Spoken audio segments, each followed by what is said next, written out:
card on tap today. Callie Francois, how are you? How'd you come out of a big day of racing yesterday? You know what? I was very out of considering everything that happened yesterday with all these horses coming off the pace and some of these prices coming up. I got winners in the last three races, and I was very proud of myself for that. And I Tequila was, Fog I in the was happy. close in I was, the ten yeah, in the dollar winner, closer, yeah, yeah, yeah. in the nightcap last night. So no, Cord Maker. I'm a big fan of him, so it was wonderful to see him strut his stuff and just go on with it. Cutting back to that mile and 16th yesterday, yesterday evening. Yeah, it was a big day of racing. We have another nice day of racing on tap this afternoon. Race one kicks off the early pick five, as always, 50-cent minimum, 12% takeout. I put together a ticket for the early pick five. I spent a little more money on it than I typically like to, but here we go, $54, 468 in race number one. The eight is my top of pick in here. That is striking a pose for Jamie Ness. In race two, I single on the eight, Mending. Race three, 5, 6, 10. Race four, I go a little deeper there. That's a little bit of a tricky state bred allowance. Race 2, 5, 7, and 8. When I come back in race 5 with the 2, 5, and 6. $54 ticket in the early pick 5. Race 1 is for 3-year-olds and upward, which have never won 2 races. Claiming price 16,000. We're going to start with your top pick, Callie. That is a 6. Erewhon, 6-1 on the board with about 12 minutes out, so lots of time. Look at this one's taking a big drop off his lifetime best. He's had a little bit of a break. We haven't seen him since October 21st, and his work tab is a little light. That's why he's 2-1 in the morning line. Maybe that's why we're getting such a big price at least early. Yeah, I think we're gonna get a big price early. That I can see that changing, Tim. I just don't often see Corrales making big drops like this. So when he does, that does make me pay attention. And when he was, at that claiming level, we're back, we're back at the just at the mile and 16th. We're going the two turns, going the two turns in the past. He showed okay enough. The numbers basically run that he's okay to be in this spot. It's the big drop down that does it for me, Tim. Yeah, and it's just a matter if the drop down me by rights, he goes Right. straight to the winner's circle. Right. But he has a light work tab since that race on October 21st. We'll have to see how it all plays out this afternoon. Real quick, late scratch here. Take out the 4, tip your hat to that. Late scratch, the 4, tip your hat to that. Let's move to the 8, and the 8 is my top pick, 9-5 on the board, and your favorite, striking a pose at Jamie Rodriguez for Jamie Ness. This was claimed by Ness back in September. Now he comes third off the layoff, takes a little bit of a drop in class, coming off a pretty nice race against the starter 25 company. Yeah, Jamie Ness is 25% recently in both Buenos días a third after the todos. claim and third after the layoff. He does get just a little bit of that break here, and he's been anything. The only thing that makes me question about Jamie Ness is that these ship-ins from Parks to Laurel, all summer he's been solid on it, but in this fall meet he has been struggling a little bit. He's only hitting it at about 13% as of recently. 4 wins out of 31 of those starters from Parks to Laurel. So that does make me just kind of wonder a little bit. But saying all that, he's dropping this horse down from some decent starter optional claimings at Parks and just putting this horse down. This is another case of classic scenario where it's just a couple of drop downs here. You have to go with which drop down you prefer essentially. And I'm going to refer actually back in Churchill before that claim where he had a nice claiming a nice third in that claiming 50 going two turns around at Churchill Downs. That was a nice race at Churchill. I thought it was an improved effort in his most recent start. A quick stat on Jamie Ness, compliments of Keith Fustel. Ness, the past 3 years, 17 for 47, 36%, and 32 for 47 in the money with his dirt routers, third off a 60 to 180 day layoff. And that's exactly what you're getting this afternoon. The 9 is assembly point for Lacey Gaudet. Johan Rosado gets the call. Second off a little bit of a freshening, about 28%, a good return in his last start with a lifetime best. and he comes back in here with 2 works. Yeah, I like the 2 works leading up to, because he's not this crazy, he's not this outlandish, fabulous workhorse. He tends to get his only problem is that he just may be a bit keen in the beginning. But I like the two. I do like the 2 turns for this horse. I think he's going to relish going that mile and 16th. He does. The only thing going against him is that he does have that outside post, as you like to note out, Tim, going into those 2 turns. That's a tough spot, but he's going to the lead. There's a clear objective. I think Johan is going to be able to get this horse up there. And with the scratch of Iron Pearls coming out of this, I think that does open things up a little bit Well, for him. Yeah.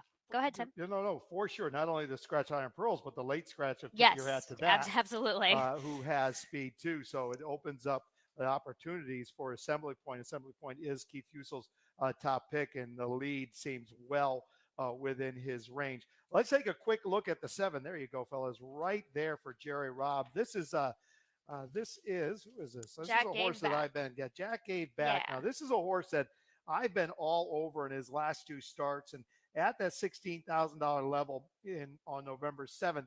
That was a pretty nice race. He only got beat 2 lengths while running fifth. He steps up to the starter 25 to lifetime. That didn't work. Now he's back down to the $16,000 level, back in probably the company he needs to be in, a favorable level anyway. And I'm going to use that 7 up underneath at 7-1 as the runners hit the track for the opener. This kicks off the early pick 5. Good luck.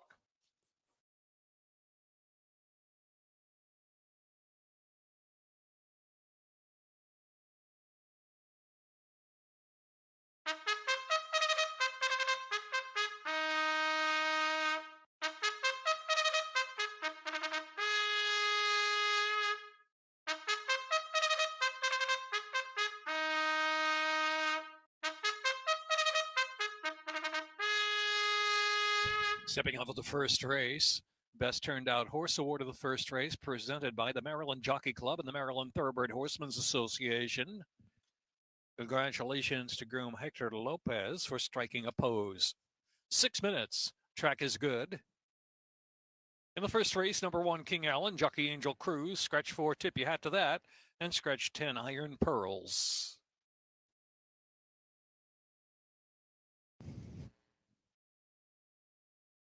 Exacta, trifecta, superfecta, high 5, double pick 3, 50-cent pick 5, 12% takeout.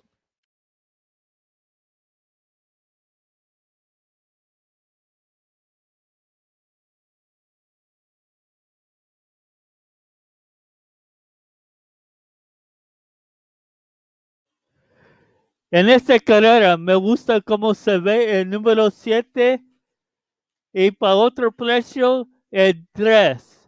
So 7, 3 y lo puedes usar en exactas y trifectas como quieran. In this race, I like the 7 and the 3 that you guys had into your exotic plays. Good luck to everyone. Buena suerte a todos.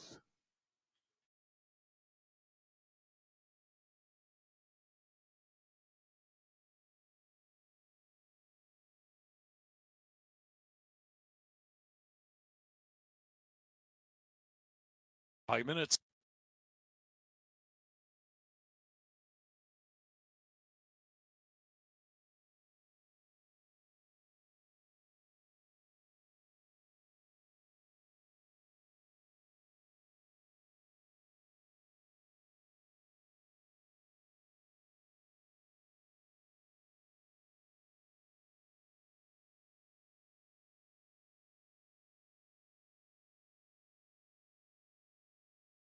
Four minutes.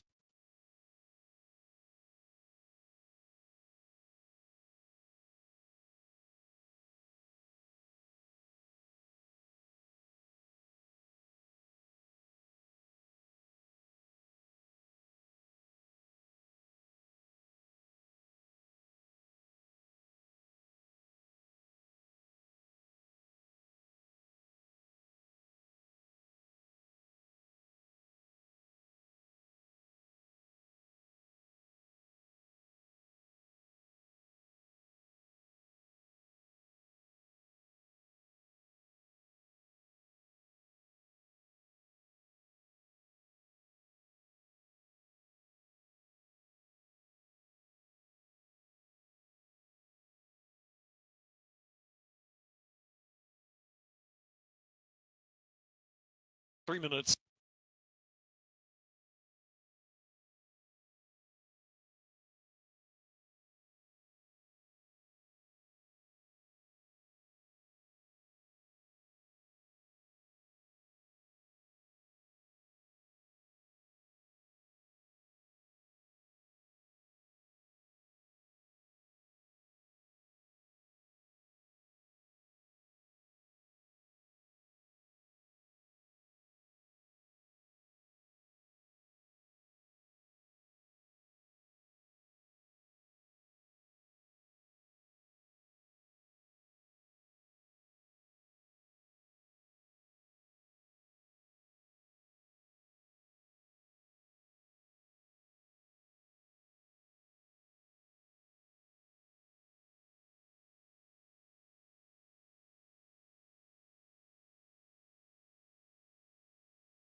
Two minutes.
Approaching the starting gate.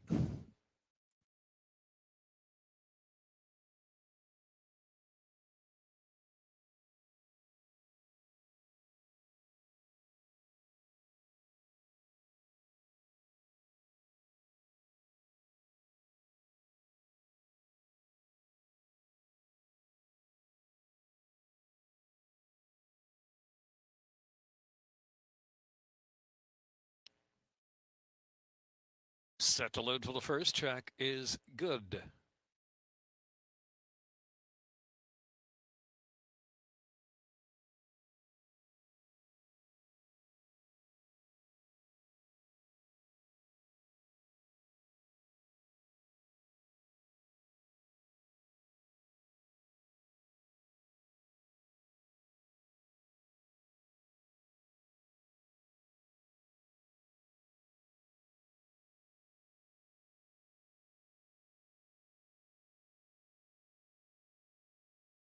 Goldie's Boy will load first.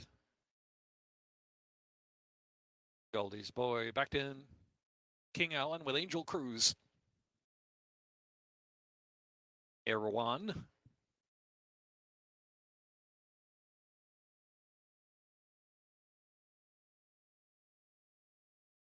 Jackie back and Irishman.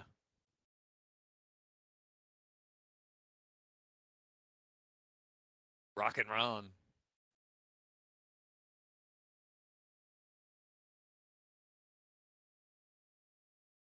Striking a pose and assembly point.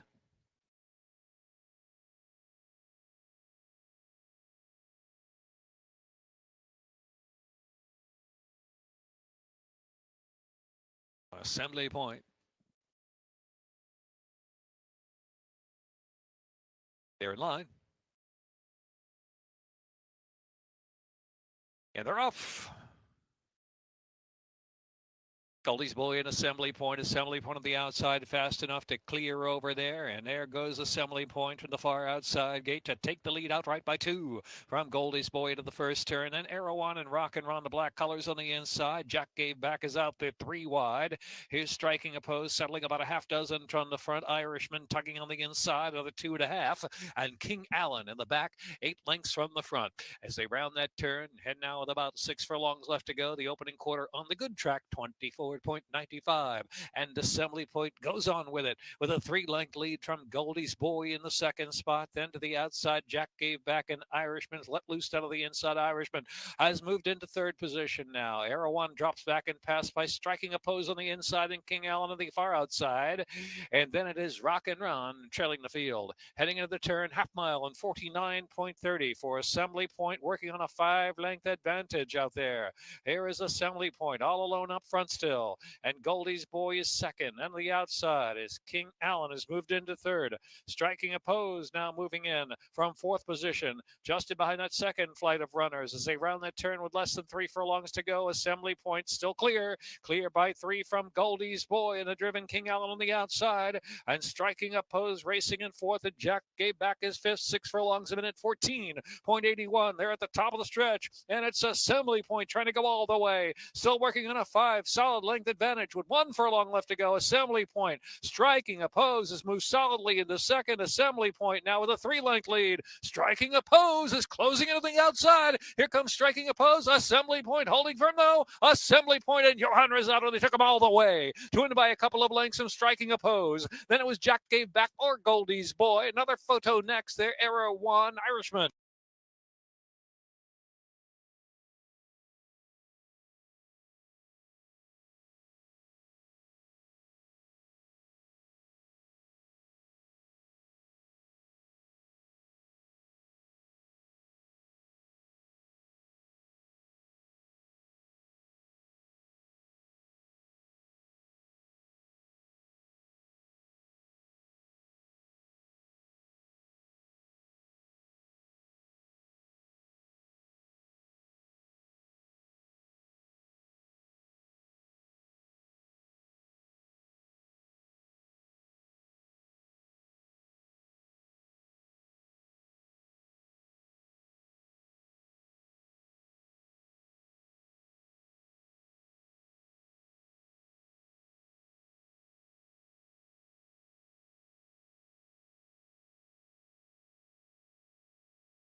Es que oíste guisantes mis caballos en la tercera y en la superfecta y la trifecta, ganaste un pesito.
as advertised. Calla, we thought this one could get to Mhm. the lead and maybe take them all the way. He did. $12 winner. Certainly did, and a nice one for Lacey Goddard. And she also happened to.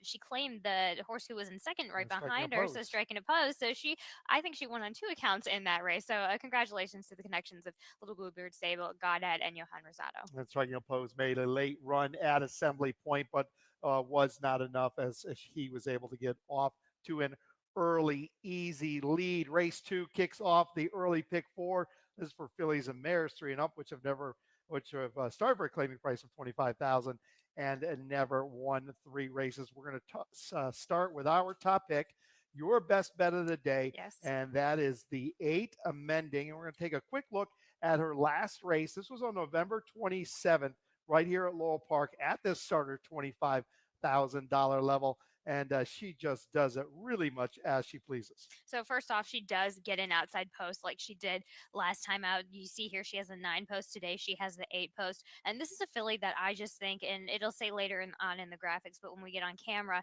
um, she likes not having to really give any pressure. She just sat. She had the great trip.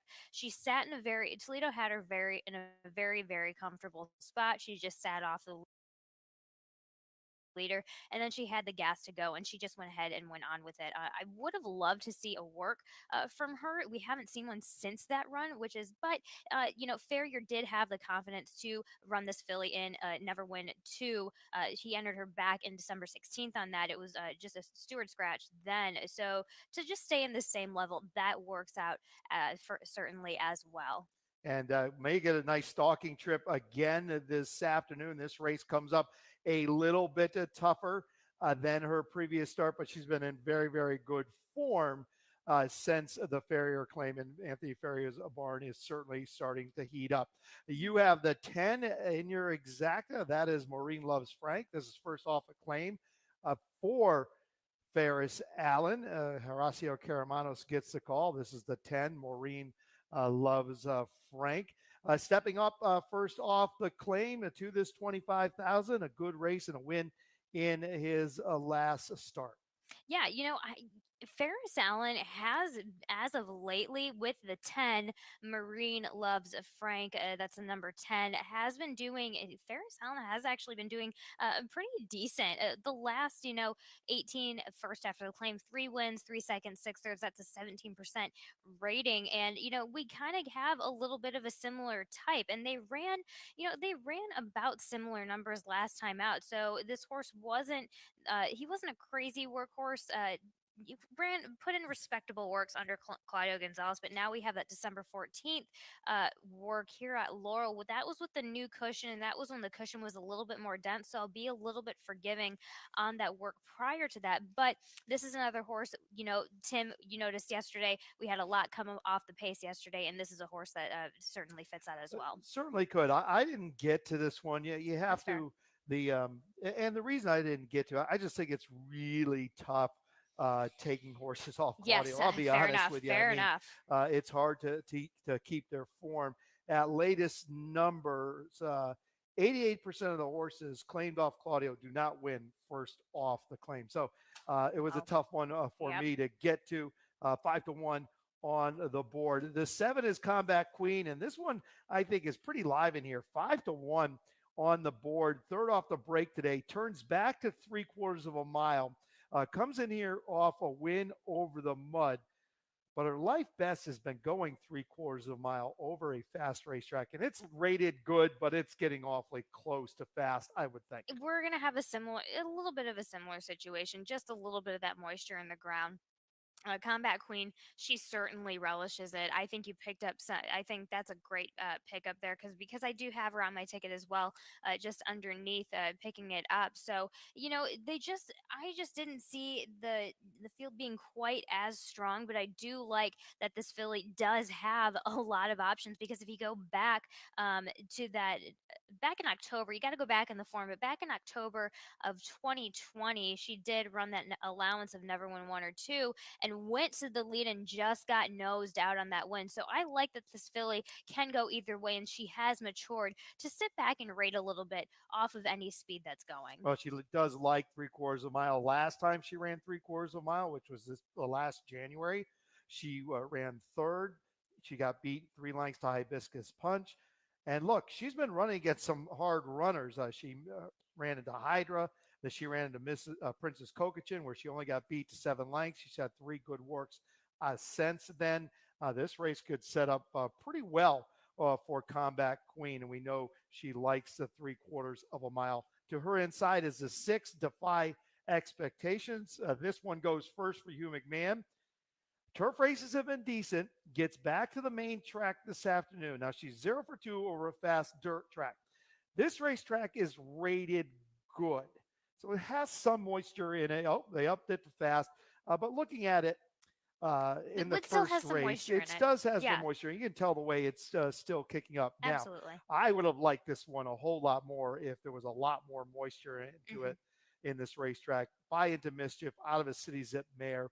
Never run on an off racetrack, but boy, I think she might be pretty good. But she's got a shot here for sure. She's 21-1. 21-1. That's a nice price for a filly that, if she can switch over these, turf form figures, she certainly has a spot in here today. 21-1. I really like that. And I agree with you, Tim. I think she has, there's a little bit of moisture in that track, despite the fact that it is rated fast. So I think I think it might transfer her very well today. What's wrong with the two? A girl named Jack for the second runner for Hugh McMahon, John Alvello, gets the call. Solid effort against one of the than types in her last race. She only gets beat 3 lengths to Mundle of Joy. She runs a decent number, and the 2 previous races were good efforts also. I kind of like this one, and we're getting a nice 14-1 as the runners head to the track for race number 2. Race 2 kicks off the early pick 4. This one's going 3/4 of a mile for fillies and mares who've never won 3. Good luck, everybody.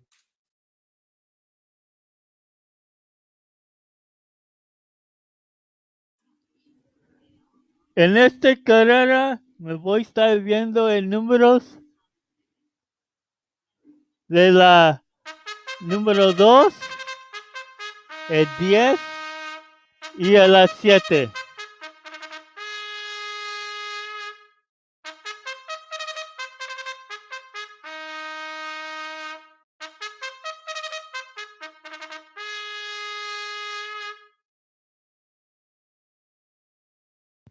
Coming out now for race 2. Congratulations to groom Cesar Cruz for Behind the Couch, our best turned out horse.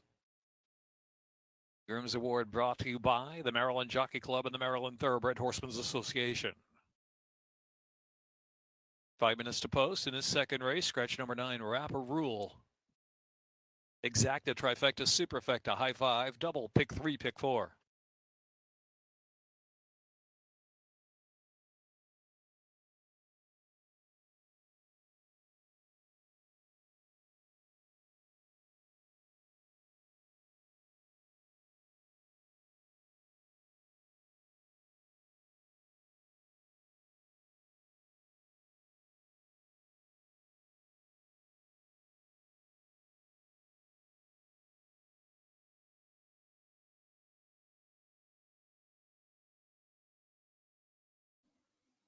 Otra vez, para precios en esta carrera, me gusta el número 2, el 10 y el número 7. Buena suerte a todos. In this race, I like how the numbers are of the number 2, the 10, and the 7 for prices that you guys can add into your exotic plays. Good luck to everyone.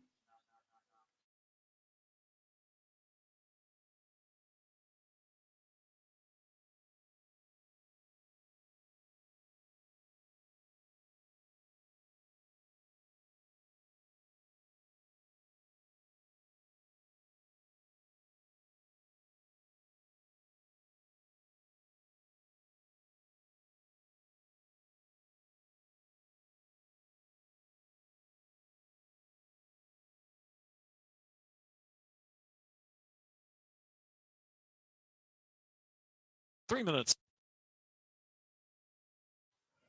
Again, for this race, I like how the number 2 is out on the track. That is my biggest price horse. For other horses to add into your exotics, I like how the number 10 and the 7 look out on the track. En esta carrera, primero me gusta el número 2.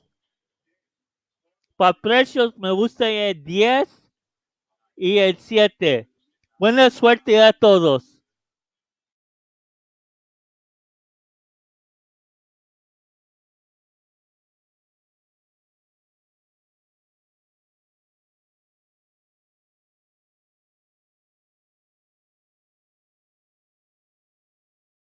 Pick 4 wagering.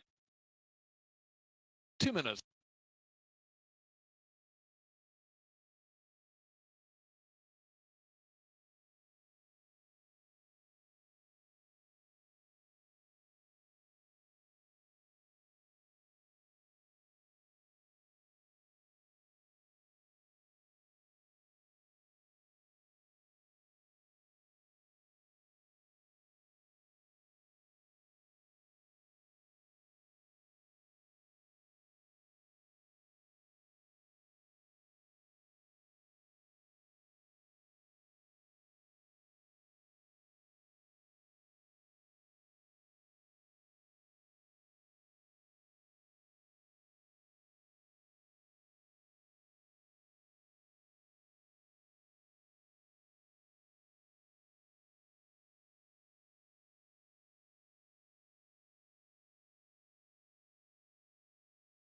Approaching the starting gate, 1 minute.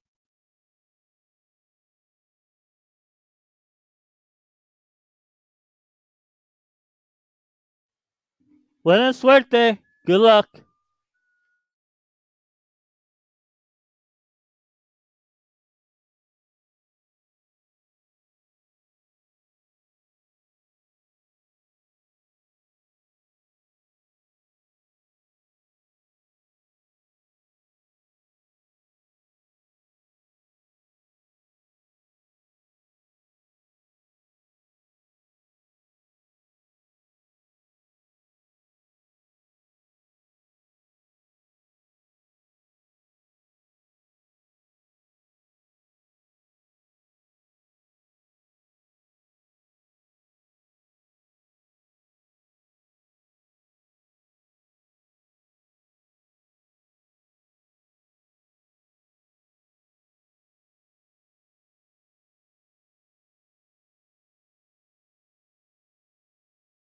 And the horses have reached the starting gate.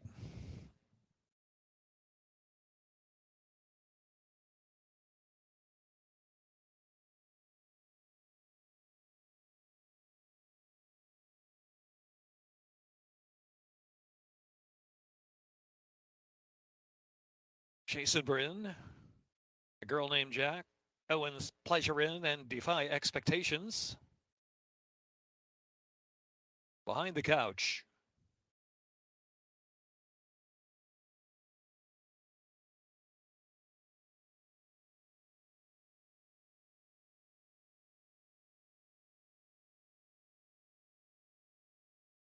Combat Queen.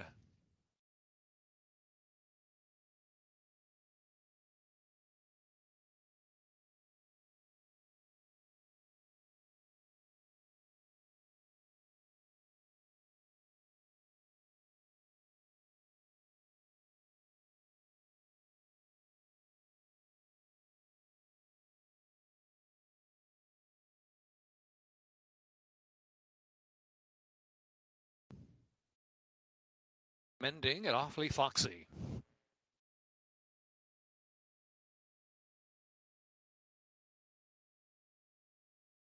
Maureen loves Frank.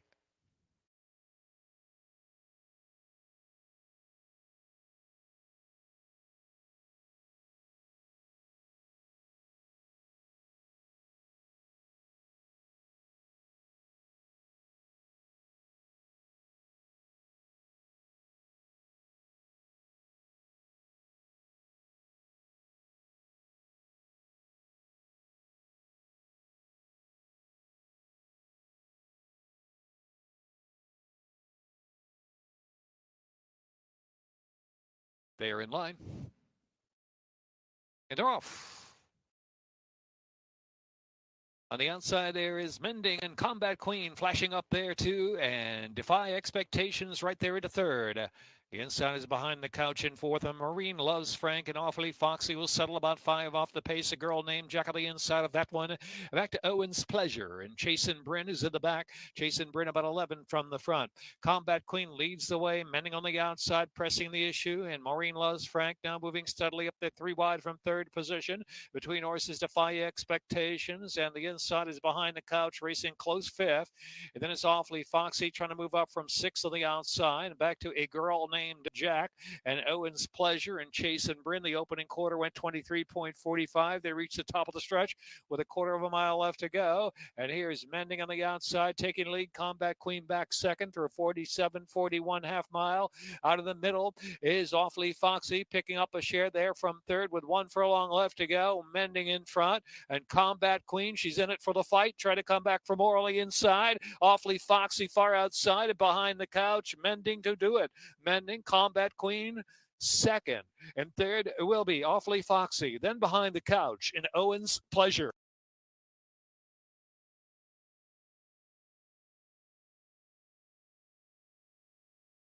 Minute 11:80 the time. 8 and a photo. Mending. Off 2-1 favorite. The Jevy on Toledo.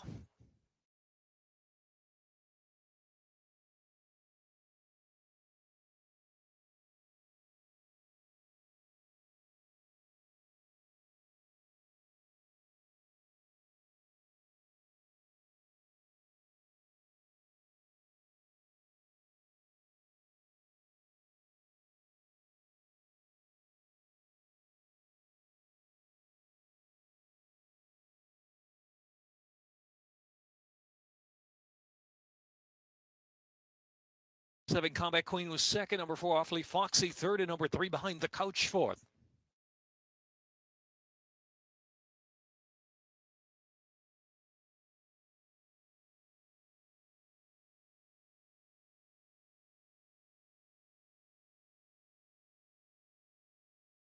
Five, Owen's Pleasure fifth.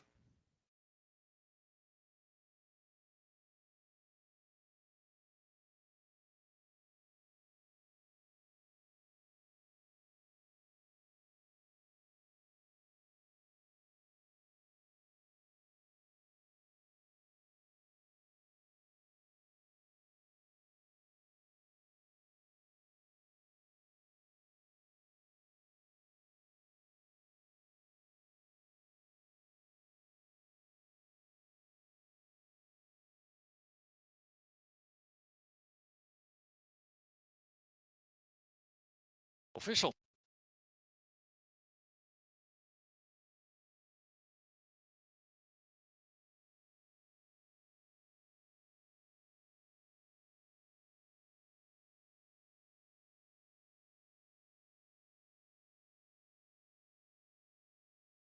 $2 double pays $53.40, 9 and 8.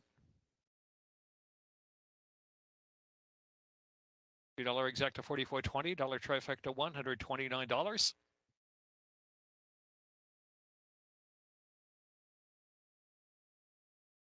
Dollar superfecta $451.60.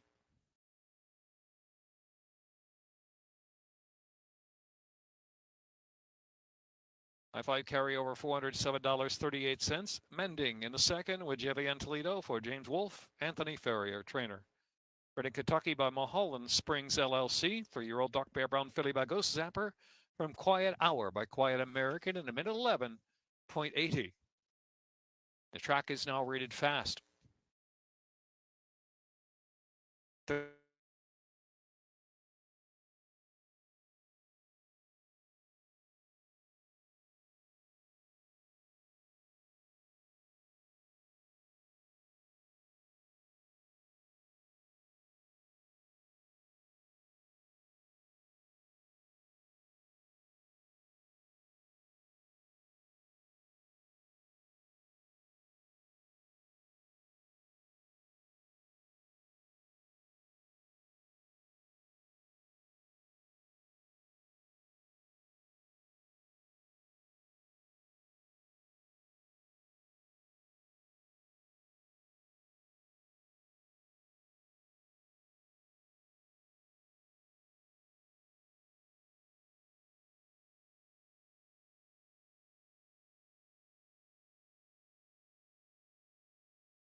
Lito gets the winning ride, just stalked the speed of Yep. Combat Queen, Yep. came with a run, got the job done. You got that. He was your top selection too. Yes. And I said to Tim earlier off camera throughout the day. For me, this is a bit of a toss up handicapping all day, and my picks are very similar to Tim, so I'm feeling pretty confident about today. But it does help that my best bet did get it so Farrier helped me out there. But he is my price play too later on in the day. Thanks for the support. So that's good. My best bet actually comes up in this next race, but let's talk about the upcoming week ahead of us of racing. We do race this Thursday and Friday, December 30th and December 31st, Thursday and Friday this week, and then we go into the New Year's weekend. We race January 1st and January 2nd, 12:25 post on all 4 of those days. So when we're done here, we're going to take a couple days off. We'll see you back here on Thursday. So 4 days of racing yet to come after today over the next weekend into the new year. Race 3 is for 3-year-olds and up, which have not won a race in 6 months or never won 4 races, going 3/4 of a mile, claiming price $5,000. And Callie, you and I both have the 5 Championship Alley on top. Championship Alley is my best bet of the day. Make the rider JD Acosta coming third off of a freshening this afternoon. Doesn't appear to me like he wants anything to do with 7/8 of a mile, but he gets back to 3/4 of a mile this afternoon where he's run his lifetime best race, and all 3 of his wins All 3 of have his come wins. 3/4 of a mile. Absolutely. And I agree with you, Tim. I thought the 7 furlongs, he didn't want any part of it. And on top of that, he's been having a good campaign all summer long, all fall season. You got to give them the bounce sometimes. And I think that's just what happened with Championship Alley last time out, and encouraging work on December 11th, but that was before the run. Excuse me. But the main objective with this horse obviously is to just get on or near the lead. And I don't looking through this, looking through the rest of these horses, there's no real, to me, legitimate speed in this race. So I think there are a couple of horses that'll get up there, but I think this is the horse that can get up there and stay up there. And I think this is his race, as far as the pace scenario goes, is a bit wide open for him. Since coming back in June, he's really not run a bad race, except for the couple races on the turf, which didn't work. And of course, the race going 7/8 of a mile. And you look on his form, his current form, you'll see that he did run okay back in January, going 7/8 of a mile at Tampa. But I'm not so sure that that is really what he wants. JD Acosta rides Championship Alley, currently 9-2 on the board. The one dozen banks is your 5-2 favorite. This is a 9-time winner who's in decent form of late in West Virginia. Look, he was very, very good earlier this year at Parks, but I think this is where your speed's coming from, Callie. I think Yeah. this one goes right to the front. Yeah, he does go right to the front. And he has been in my second. I was questioning the distance a little bit just because he's been running. He has done this before, where if you got to go back in May, back at Parks on that waiver 5, where he at 6 furlongs, is 3/4 mile distance, he does get the win there, and he does taking it all the way. Now, of course, coming from Charlestown, especially going, a 4.5, he's going to have that gate speed. He's going to be right up there. My only question is, does he like the 6? Does he like the 3/4 distance right now? That's my only question about him, and that's why I have him in my exacta. Well, it's pretty interesting. He ran on May 26th at Parks. He had a nice win that particular day, ran a good figure, was part of a voided claim, then has to take a vacation. So that tells you a little bit Hmm. straight off the bat. But with that said, over his last 4 starts, he's been trying to get a little bit better. There's 3 or 4 of those races earlier this year at Parks that can win this race if he can get back to that type of race here at Laurel. But I certainly think he's going to be showing early. 8-1 on the line, 5-2 on the board. That's way too short for me, even though I Agreed. have him in my picks. I think we'll see that he'll drift up here in a few minutes. To the outside is the 10 Galazzo for Michael Merriman. This one's another one who's just been hanging around, going 7/8 of a mile and a mile lately, but he turns back to 3/4 of a mile this afternoon, where he's found most of his success. If you look back on his form, He hasn't run 3/4 of a mile since September 16th, where he ran a decent race behind Natty Bow, who would come back to win. And he would come out of that race and win going a mile and 16th.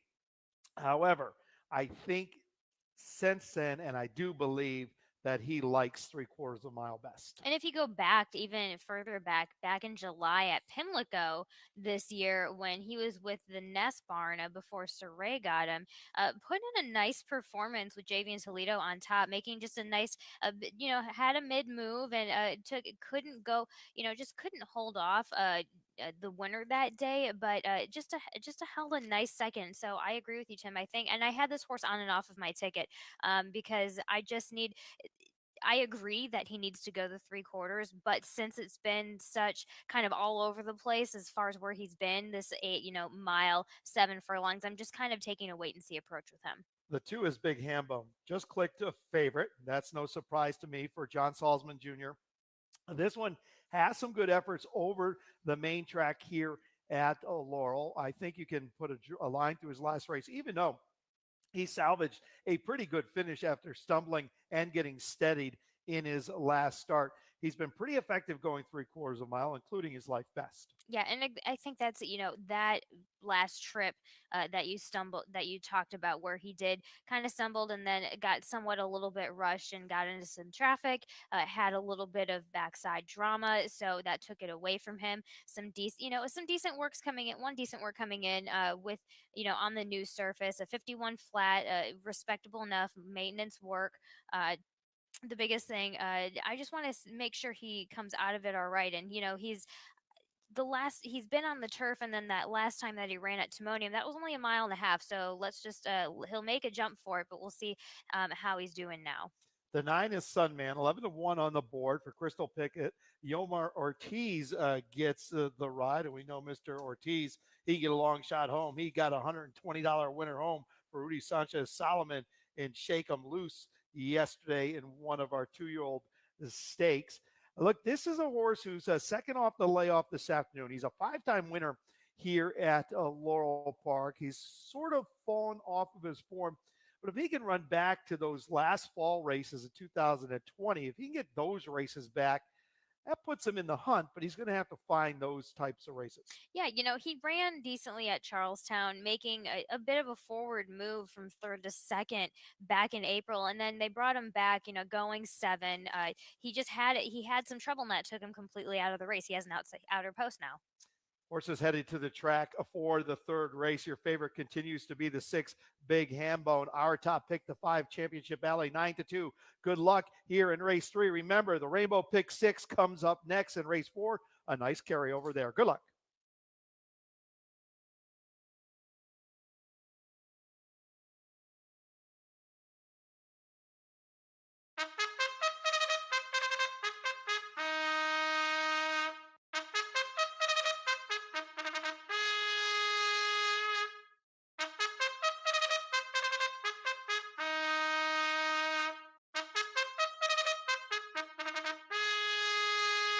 Coming out now, race 3.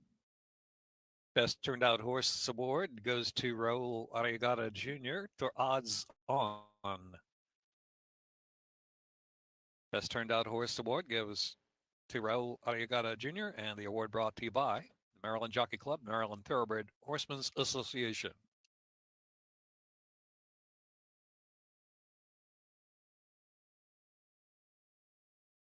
Third race, exacta trifecta superfecta high 5 wagering, a double pick 3. At number 5, Championship Alley, jockey JD Acosta. JD Acosta on the 5, Championship Alley.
Race 3, 2 minutes.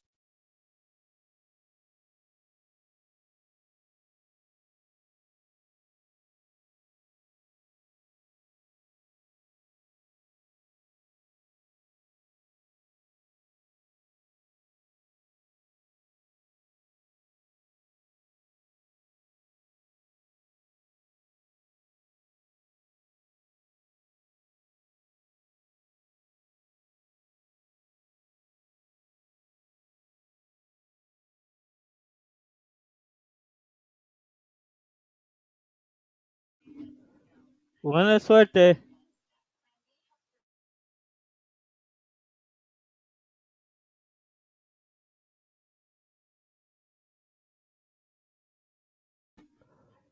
Para un precio en esta carrera me gusta cómo se ve el número 2. Para el precio que puedes usar en tus exactas y trifectas.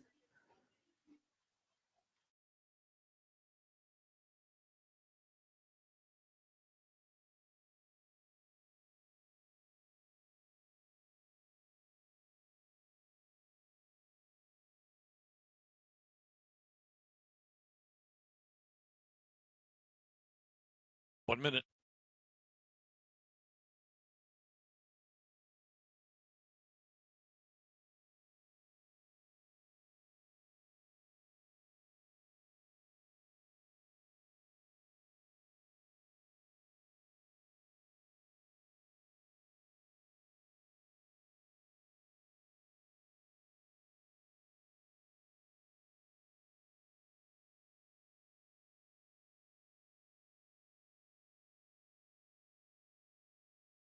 In the 7th race, number 1, She Made Me Lucky, jockey Victor Carrasco. Victor Carrasco now on the 1, She Made Me Lucky in race 7. 7th race 1, She Made Me Lucky, jockey Victor Carrasco.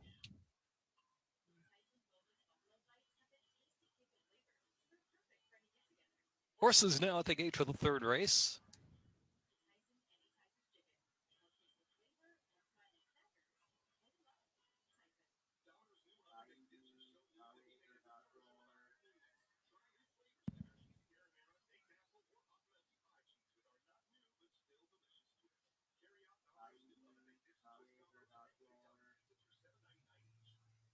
One Dozen Banks.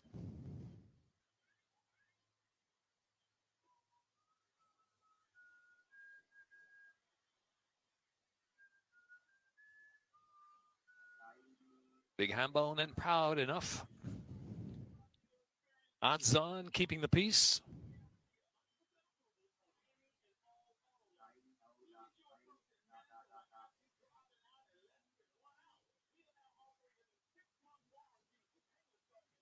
Victory Given.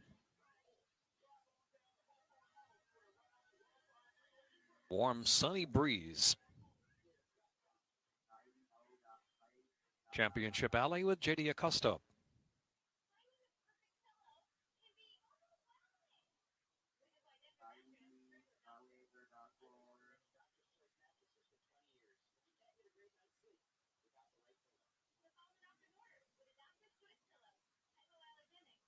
Sunman. But a Championship Alley.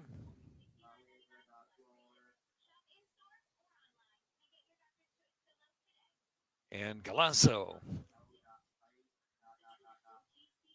They are in.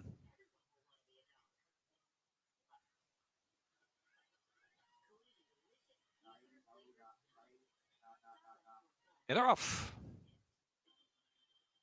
Championship Alley out first from the gate, and also between horses Warm Sunny Breeze and One Dozen Banks involved in the early speed. Big Hambone is on the chase of the far outside, up close there in 4th, and odds on the gray racing in 5th, keeping the piece of between horses 6. Galazzo is 7th there, the black cap of the far outside, and Victory Given shuffled back in between horses about 5 from the front, back to Proud enough, and trailing the field is Sunman. Only about 8 lengths will cover them heading into the far turn. The opening quarter, sharp 23.16 for One Dozen Banks. 1 dozen banks, 3/4 of a length in front from Big Hambone, looming up on the outside. Championship Alley, then keeping the peace, and it's another 2 to Warm Sunny Breezes next. Sunman tries to make some progress out wide from the back of the pack. Tough to handle there is keeping the pieces in between horses. And then Galazzo drops to the back of the pack and followed on the inside by Odds On and Proud Enough. And they're into the stretch. Half mile 47.30. And it's 1 dozen banks. The outside, Big Hambone driving hard up to even terms. Championship Alley right there with a shot in between horses and keeping the piece out of the inside of 16 to go. Championship Alley, Championship Alley, Championship Alley, and Big Hambone. The 1-2 crossed the line, and 1 dozen banks was next. And Sunman and keeping the piece in that next photo.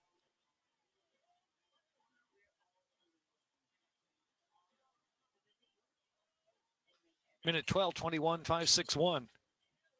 Championship Alley, JD Acosta. Minute 12:21. Off 5-1, Championship Alley.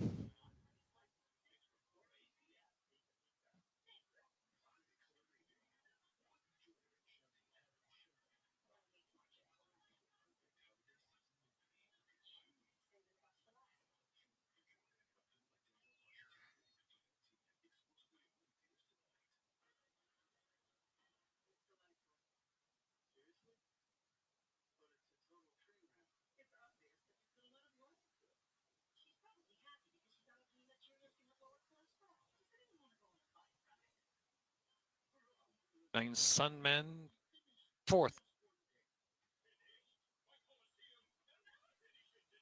3 keeping the peace, 5th.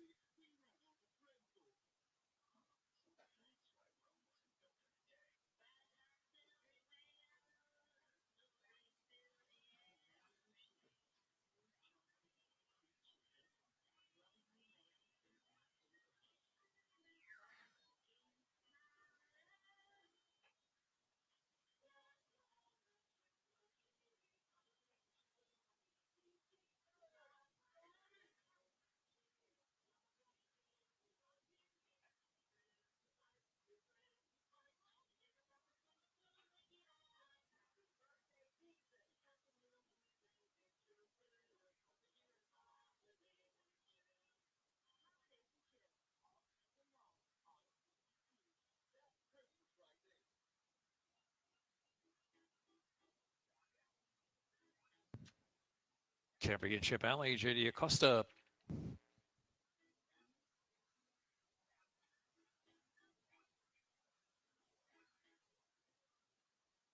Unofficial winner of the 3rd race, owned by Prolux Investments and trained by Bruno Tessore. Pretty Kentucky by K&G Stables, 5-year-old Big Gelding by Broken Vow. Out of How She Rolls by Dixie Union in a minute 12.21. It's official. $2 double pays $34.60. 50-cent pick $3.72. 45 cents. $2 exacta $43. Double trifecta $91.80.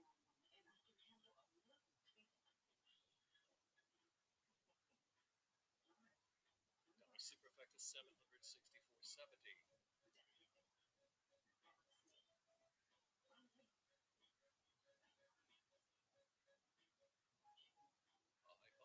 Carryover $1,003.09. 4th race, start of the Rainbow Pick 6. Exacta trifecta superfecta high 5. Double pick 3 and pick 4. Pick 6 carryovers $10,645. And changes in the 4th. 5th race, scratch 3 Champo. 13 Prince of Caps, jockey Juan Rosado. 6th race, number 10 Sneakiness. Jockey change Kevin Gomez. Kevin Gomez on 10 Sneakiness. 7th race, number 1, She Made Me Lucky, jockey Victor Carrasco. Victor Carrasco on the 1, She Made Me Lucky. Scratch number 8, Samurai's Lucky Sword. 8th race, scratch the 8th, Proper Retire. 8th race, scratch 8. 9th race, scratch 1, Auspicious Lad. 9th race, scratch the 1, Auspicious Lad. 21 minutes to race 4. Start of the Rainbow Pick 6. 1 turn mile, 2nd finish line.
¿Mm?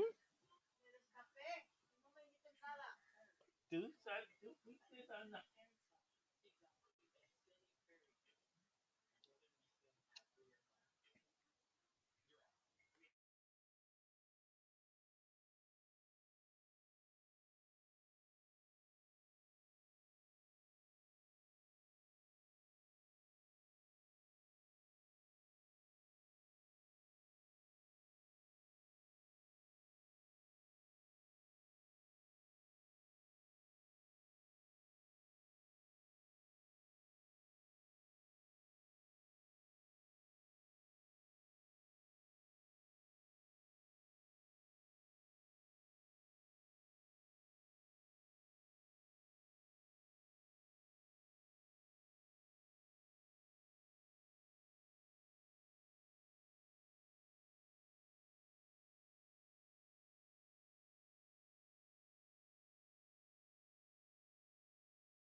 From us to our fans, Callie, myself, and Keith Cuso all had Championship Alley on top. $12.20 winner. Didn't see that one coming, but we're going to take it. Nice ride, JD Acosta. If you're going to get in a duel with JD Acosta in the stretch, you're probably going to come out on the wrong side of it. Determined running between horses for Championship Alley. We move to race 4. Race 4 kicks off the Rainbow Pick 6. We have a nice carryover from yesterday. $10,645 is the carryover. Callie, you did a ticket. How'd you play it? I did, and I started off with the 2 and the 7 Johnny Sacks Maximus Madani, which you and I both have on top, Tim. And in race 5, I go 2, 4, 5. And in race 6, I go 7, 9, 10. I doubled down on race 7. Notice I couldn't quite get a single on today's ticket. So in race 7, I go with She's a Trip and Magic in Me. In race 8, I go 3 wide with the 5, the 6, and the 7. And in race 9, our nightcap, I do the exact same thing with Papa Charles, Baltimore Bullier, and Relativia for a 64.80 ticket. Wow, I am on a tongue twister today. It should be a nice price pick. Look, Okay, Tim, take it away. Hey, look, I sounded that name out. Relatively, I spelt it out because when you look at it, it's a confusing name. That's in the 9th race, $64 ticket for Callie in the Rainbow Pick 6. Race 4 is a state bred allowance race going 1 mile for 3-year-olds up, which does not want to race other than. And we're going to start with my top pick, the 2 Maximus Medini, and the 6 Ain't the Beer Cold, who you have in the mix. We're going to look at their last race. This was November 29th, right here at Laurel Park. Their run behind He's a Shooter. Now, there's He's a Shooter in front, and that's a horse that's in very, very good form for Claudio Gonzalez. But both these horses, Maximus Medini and Ain't the Beer Cold, run big races this particular afternoon. Big races. I just saw, Forest Boys make a move just before at that top edge of the turn, making that sweeping move, and it was a good move because this is the type of horse that really can't get his momentum. He's not that. He doesn't have a great turn of foot. He's not that start and stop type of animal. So you need to just tip him out clear. That's exactly what she did, and she just missed out last time out. Where with Ain't the Beer Cold, stayed on the rail, and I think got a little bit just stuck there on the rail last time got out. a little bit stuck. You notice Ain't the Beer Cold never did get over to his right lead. Julian Pimentel tried a few times. But let's talk about the 2 Maximus Medini, 5-2 on the board. There he is on your screen. This one comes out of that race you just saw. That was a big effort. And you're right. He kind of goes through the gears. He's kind of in NASCAR. He's got a restrictor plate on him. He doesn't zip through the gears, but once he gets going, he gets going. This will be 4th off of a layoff. He turns back to the mile distance this afternoon, and you're going to see on his form that he's 2 for 2 for 3. Going the 1-turn mile here at Laurel Park. Yeah, especially, you're looking at that 2 back-to-back wins in, back around this time last year, late November, and just opening up 2021, where Forrest was on this horse and she did about that same move. If you notice, if you go back in the 28th of November, she had to make a 4-wide turn, but that's exactly what she did last race out. But you could see on screen that it was just instinctive with what a decision that she had to make. There was really nothing opening up on the rail. You have to take them wide sometimes. But again, this is the type of horse to be able to do that. And she's able to sit. She's done it in the past before on this horse, but she's been able to sit on the fence with this horse and tip out when she needs to.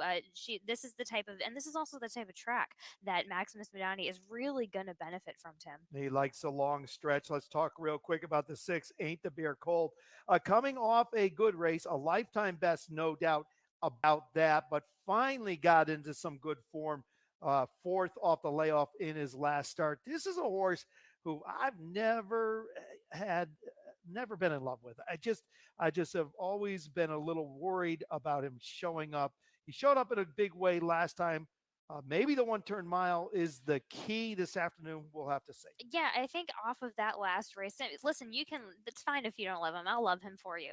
There you go. Yeah, so show him some love. Yeah, so I think the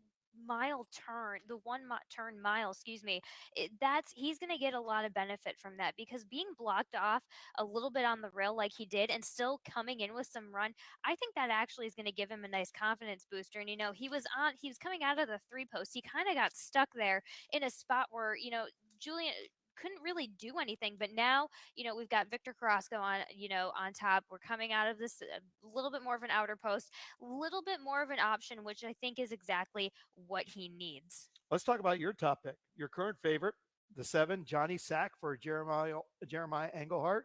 Michael Sanchez gets the call. returns back here after a short break, gets back to the main track where he's had success, both sprinting and routing. He's had 4 good works since then. Welcome Jeremiah Engelhardt as he's bringing a string down here to Laurel Park. So we're looking forward to having him for the winner. But look, Johnny Sack, he runs back to a couple of those races. He's going to be very, very tough. He seems to like Laurel. You go back in February of this year, he won going he broke his maiden going 3 quarters. He comes back at Pimlico in May, puts in a decent effort. That Preakness weekend in a nice optional claiming.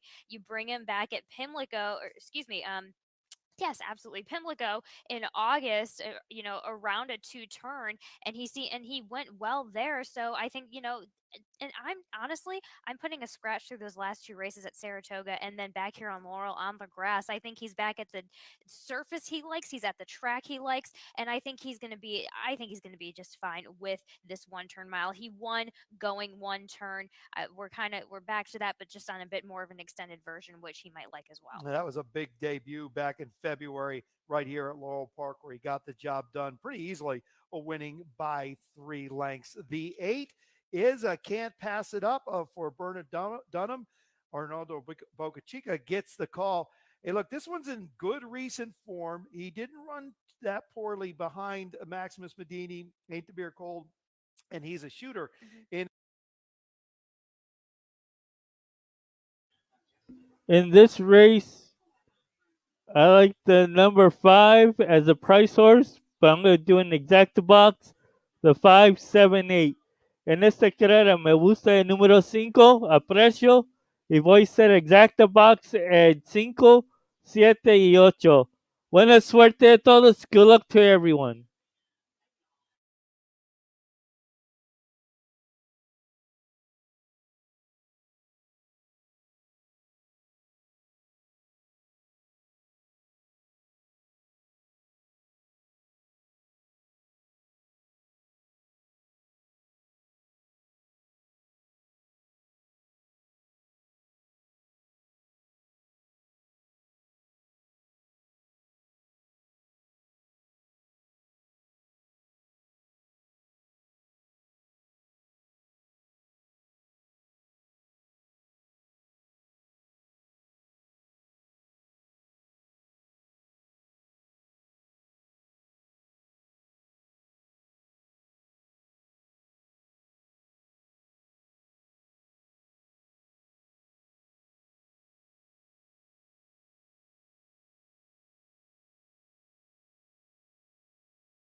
Otra vez en esta carrera me gusta el número 5 a precio.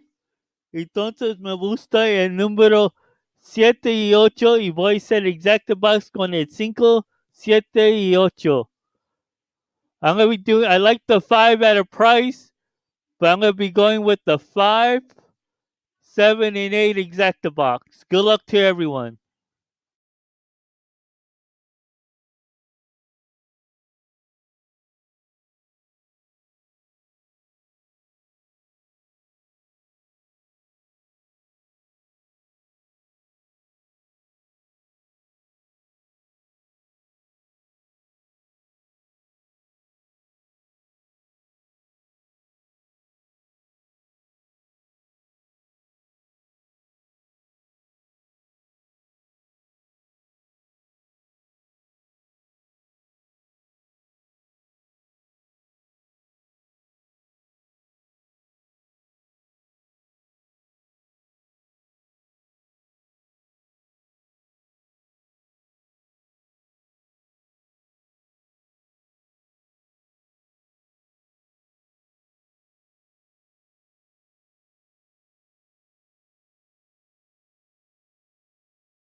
Otra vez, en esta carrera me voy a irme con el 5, 7, 8 exacto box. Buena suerte a todos.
Stretch above a quarter of a mile left to go. Ain't to be your Cole on the outside. Stone Courageous down to the inside, right together with Anti-Poison. Can't pass it up. Motoring down to the inside, driven drum fourth. And Johnny Sack is fifth, but just at an even pace. 6 furlongs a minute, 14.02. Ain't to be your Cole battling hard with Stone Courageous down to the inside. Can't pass it up. Shifts out to the clear. Here's Can't Pass It Up. Passing Ain't to be your Cole with yards to go. Can't pass it up. Can't pass it up. And Arnaldo Boca Chica to win. Wins by 2 from 8 to Beer Cole is Stone Courageous.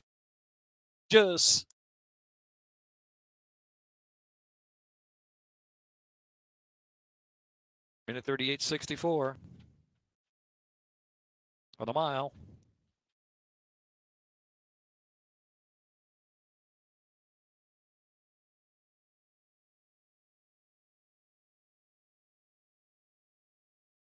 $8.65. It's 7-1. Can't pass it up.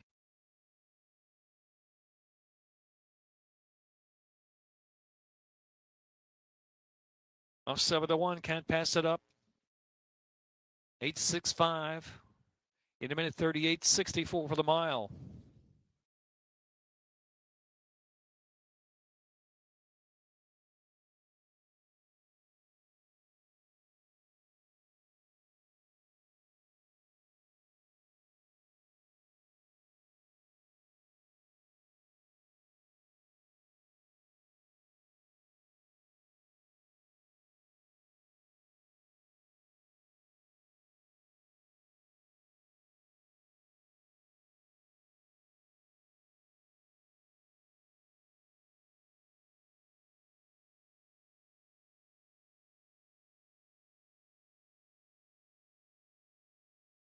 Three Anti-Poison fourth, 1 Inc. fifth.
Can't pass it up. Arnaldo Boca Chica aboard for Dunham Thoroughbreds. Bernard Dunham, trainer.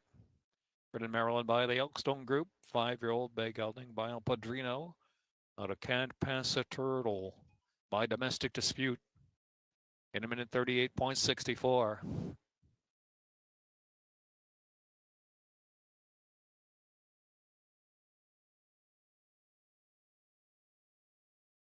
$2 exact, $118.40. Trifecta, $304.20. $8 superfecta, $2,646.90, and the high five carryover, $2,523.13. Double, $84.60. 50-cent pick 3, $154.60. Fifth race, scratch 3, Champo. Johan Rosado on 13, Prince of Caps, exacta, trifecta, superfecta, high five, double, pick 3, pick 5. 1 mile, second finish again. 21 minutes to the fifth race.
Buenas tardes.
En carrera número 5, me voy a estar viendo el número 11 para un precio que puedes usar en tus exactas y trifectas.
That the long Laurel stretch to the second wire may work and can't pass it up favor, and it certainly did under Arnaldo Bocachica for Bernard Dunham. Good looking win, $17.20. Yeah, I mean that's exactly, we're going back to that mile and an eighth that he did in early November, and he put in a similar type of rally. And while he was a little bit more forwardly placed, not too much though, it did, and that's it. That extra real estate certainly worked out in his favor. But and he paid, I believe, $17. Yep, $17.20. there's our Big price. run from There, Can't Pass It Up in today's fourth race to kick off the Rainbow Pick Six.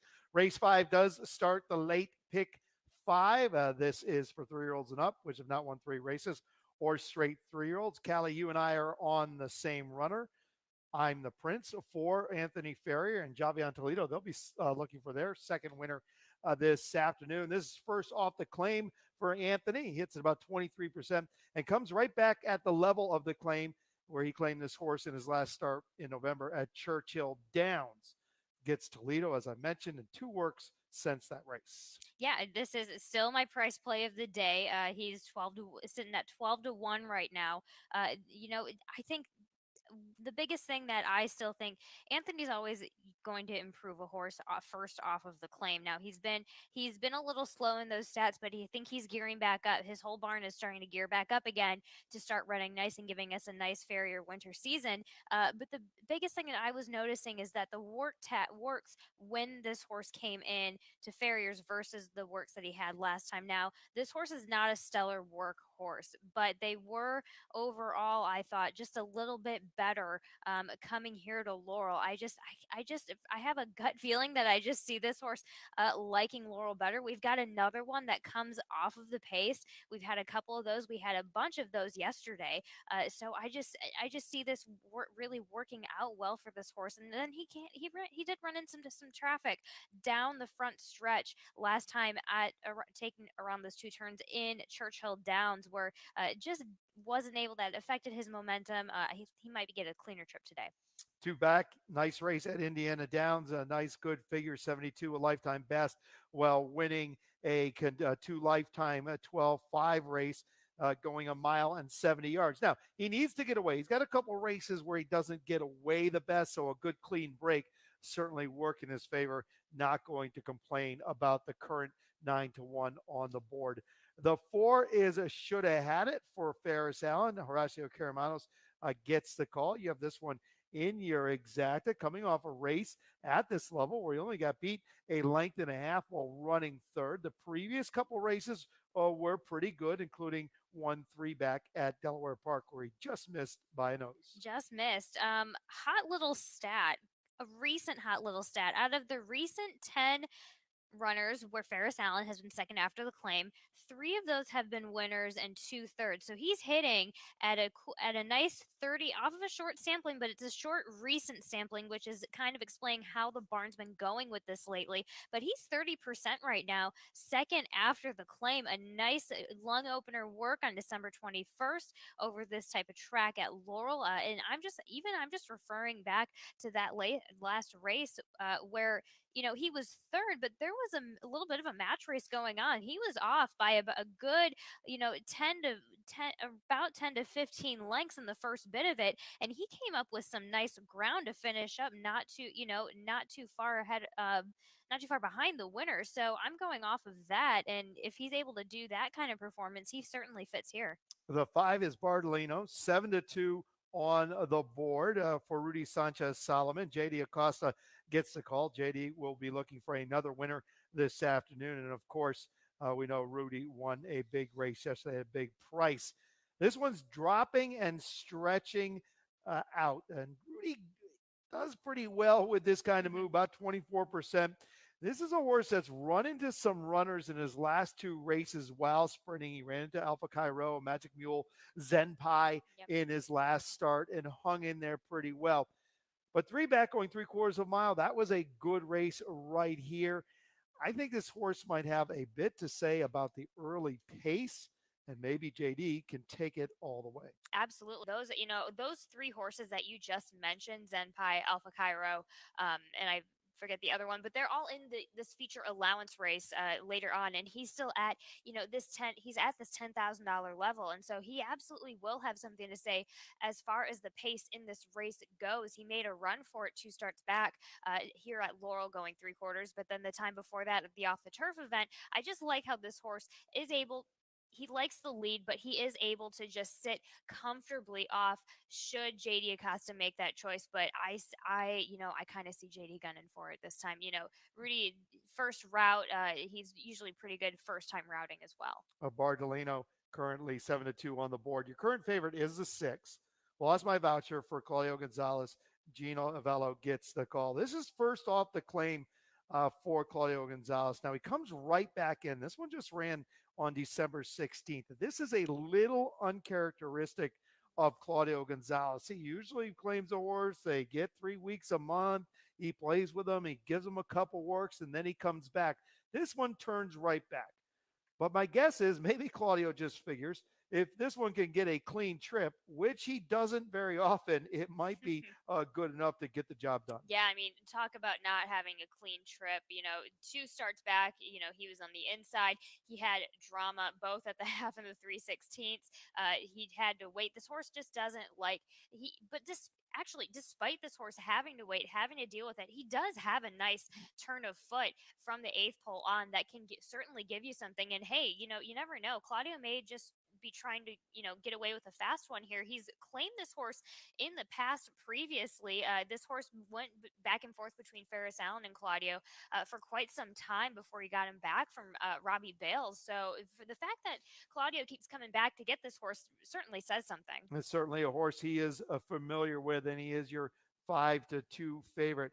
All the way to the outside is a 13 Prince of Caps. This is one that I did not get to. You did 18-1 on the board for the Claudio Gonzalez, another runner for Claudio in here. Look, his last 2 races, they haven't been bad. I mean, they haven't been great. Beaten 5 and 6 lengths, running 4th and 3rd in those 2 starts. 4 back on the turf, a good race there. You have to go back a little farther on the main track to find a decent one. But look, it's Claudio. The horse is back at this level. We'll see how it all goes. Yeah, and that's exactly when I went off of Tim. I just refer back to that mid-November run on the on the muddy going, off going, where he didn't, like you said, he didn't run a bad race, and that was at the 16 non-winners of 3. Now he's in for 8. He's in for a lower tag. He's ready. I think that's just the biggest thing. He's just ready to be at this level where he's suited best. Fusel alert right now.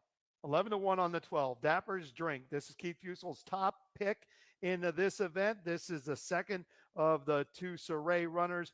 A big win and a lifetime best in that 5,002 lifetime in his last start, where he absolutely just drew off like a good thing in that race. If he could come back with that race and maybe even move forward a little bit, it could be good enough, but he steps up a little bit in class. But with such a big win, it's probably a lateral move. He just barely won that race. It might be a step up, but he crushed that field by 11. He absolutely monstered that field, and so the only thing you after that type of performance, you either keep him at the 5 and try and get rid of him, or you just you bump up a little bit, which is he's well within to do. This is a horse that comes off the pace. The track is going well for closing horses at this point, and he's at the right. This is the right type of field to make this step up. So Keith Fustel, hot alert.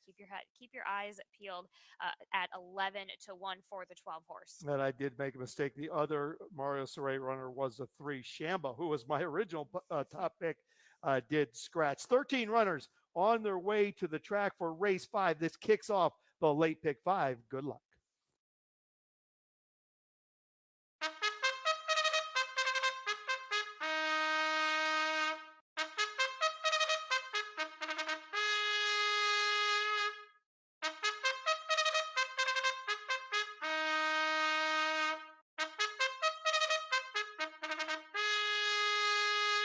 Fifth race, exacta, trifecta, superfecta, high five, double pick 3s, 50-cent late pick 5. Scratch 3, Chambo. Jockey on 13, Prince of Caps, Johan Rosado. 1 turn mile, second finish line.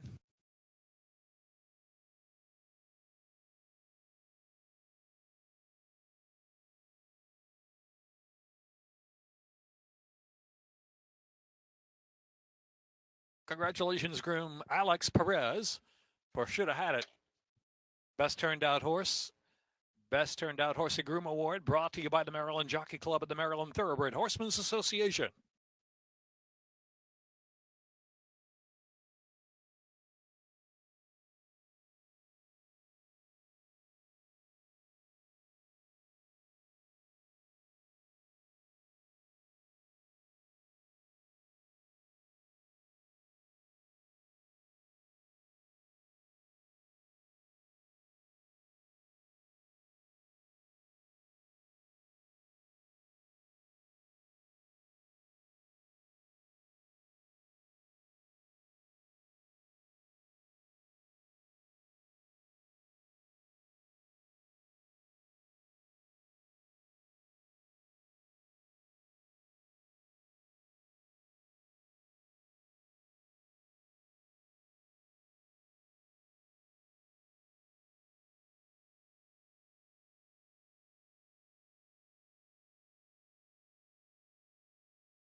Three minutes.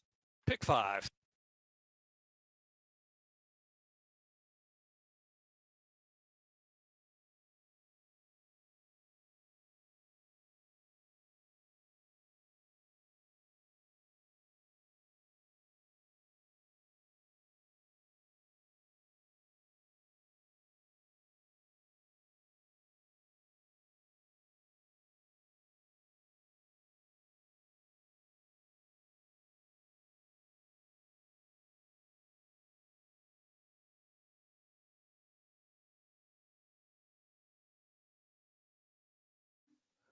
Por esta carrera me gusta el precio, el número 11 que puedes usar en tus exactas y trifectas.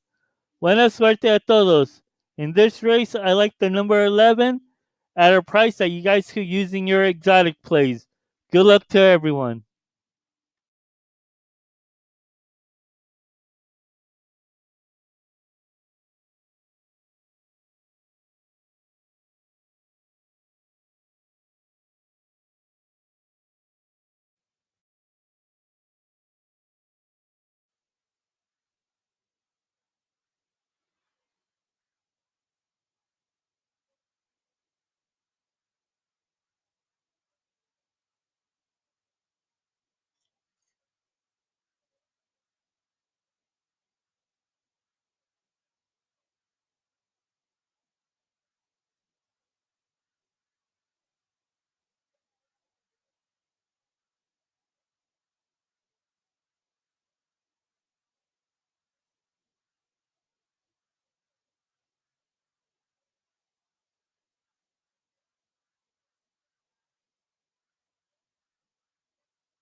Buena suerte.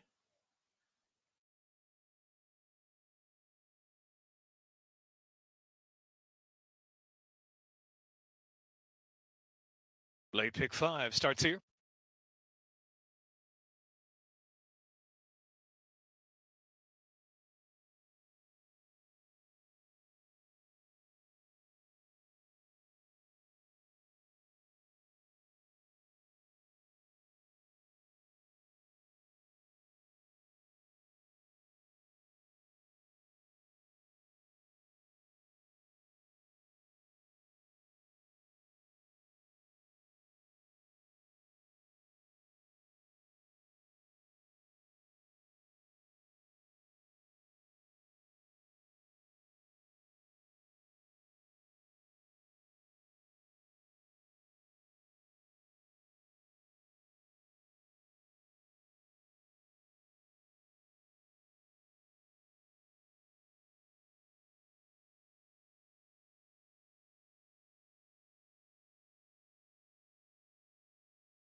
They've arrived at the gate for the 5th race to kick off the late pick 5. Buena suerte. Acá otra vez en esta carrera me gusta el 11 por precio que puedes usar en tus exactas y trifectas. Buena suerte a todos. Dever's Drink was backed in. Lost my voucher. And yowza, yowza, yowza.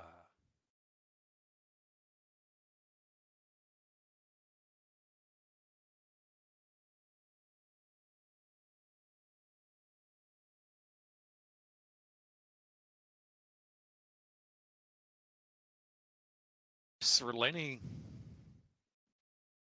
I'm the prince.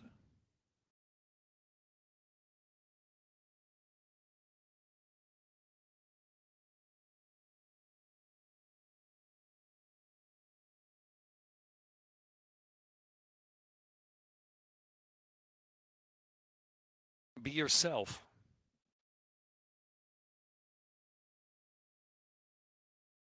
Should have had it.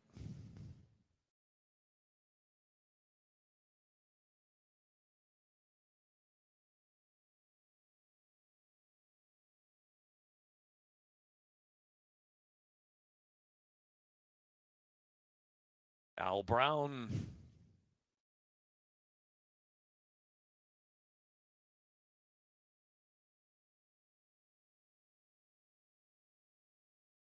Bartolino.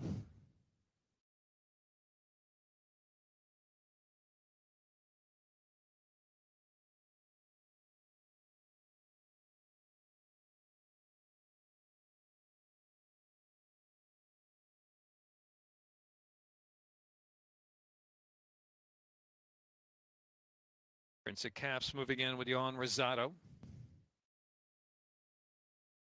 Lost My Voucher is now 5-2. Followed up by Al Brown at 3-1. Al Brown now 5-2, along with Lost My Voucher. 4 on 7. And they're off. Except for Sir Lenny. Sir Lenny refused. Sir Lenny, number 1, refused. 4 on 7 on the outside draw. Bartolino up there with early foot 2, and should have had is the great out of the inside. Also, Dapper's Drink is not far from the front and moving along and tugging into third position. Almost second now. Al Brown has settled back in the 4th spot. On the inside now, should have had it is in 5th, and Yowza drops back a little bit. Passed by Cox's Legend, Prince of Caps, and followed by Lost My Voucher and Maid of the Journey. And the 2 at the back of the pack, I Am the Prince and Be Yourself. And Sir Lenny again refused. Heading into the far turn run, and the leader is 4 on 7. 4 on 7 showing the way through the opening quarter to win 24.33. Up closes Dapper's Drink, a sharp second as they roll into the far turn. Bartolino's in third, and Cox's Ledge on the outside. Racing in the 4th spot. Lost My Vouchers now moved up 5th to the outside in the red cap and on the move. Half 49.01. 3 furlongs left to go. Here comes Lost My Voucher on the outside. Lost My Voucher there on the outside. Out of the inside is 4 on 7 between horses is Dapper's Drink as they turn into the stretch with a quarter of a mile left to go. And now it's Lost My Voucher on the outside just in front. From second, Prince of Caps in the scramble on from the back of the pack. Al Brown trying to move to the center of the track along with the Made the Journey with 1 furlong left to go. And here is Lost My Voucher clear by 3. Al Brown giving all on the far outside is Be Yourself battling along there with Made the Journey. Close finish coming up second. Wire Lost My Voucher holes from Al Brown. Lost My Voucher, Al Brown. Minute 39 and 92. That'll finish up.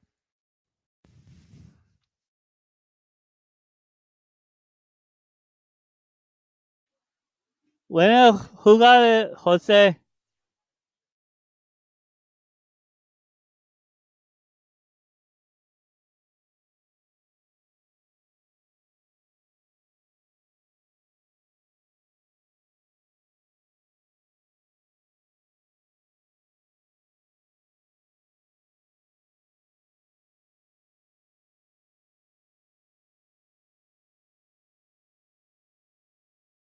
That'll finish sign up. Steward's inquiry looking at the start. Steward's inquiry looking at the start.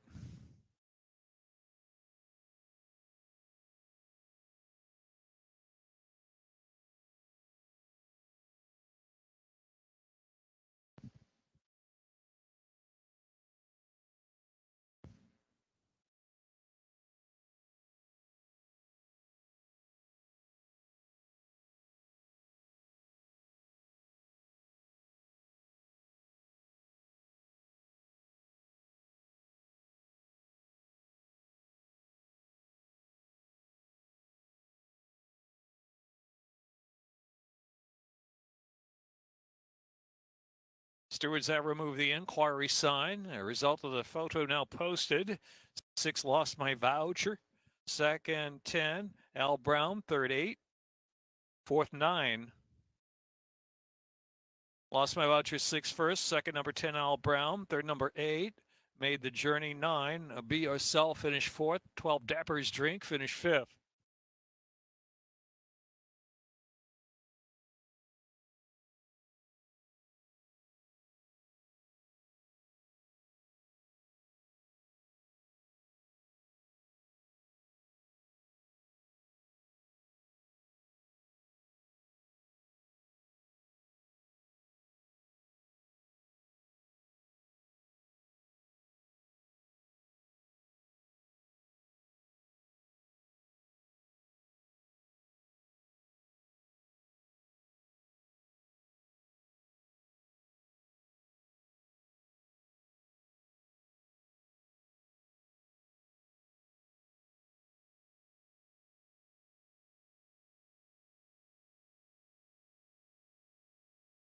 Lost My Voucher. Apprentice Gene Alvelo aboard for Danny Chen, Claudio Gonzalez trainer. Bred in Kentucky by Caroline Huckabee. 3-year-old chestnut gelding by Broken Vow at a winning saga by Tail of the Cat in a minute 39.92 for the mile.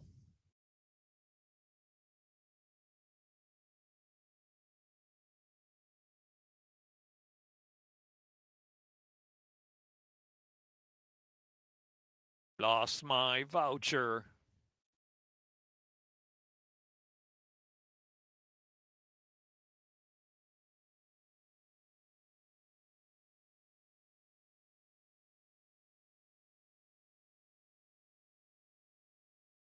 official.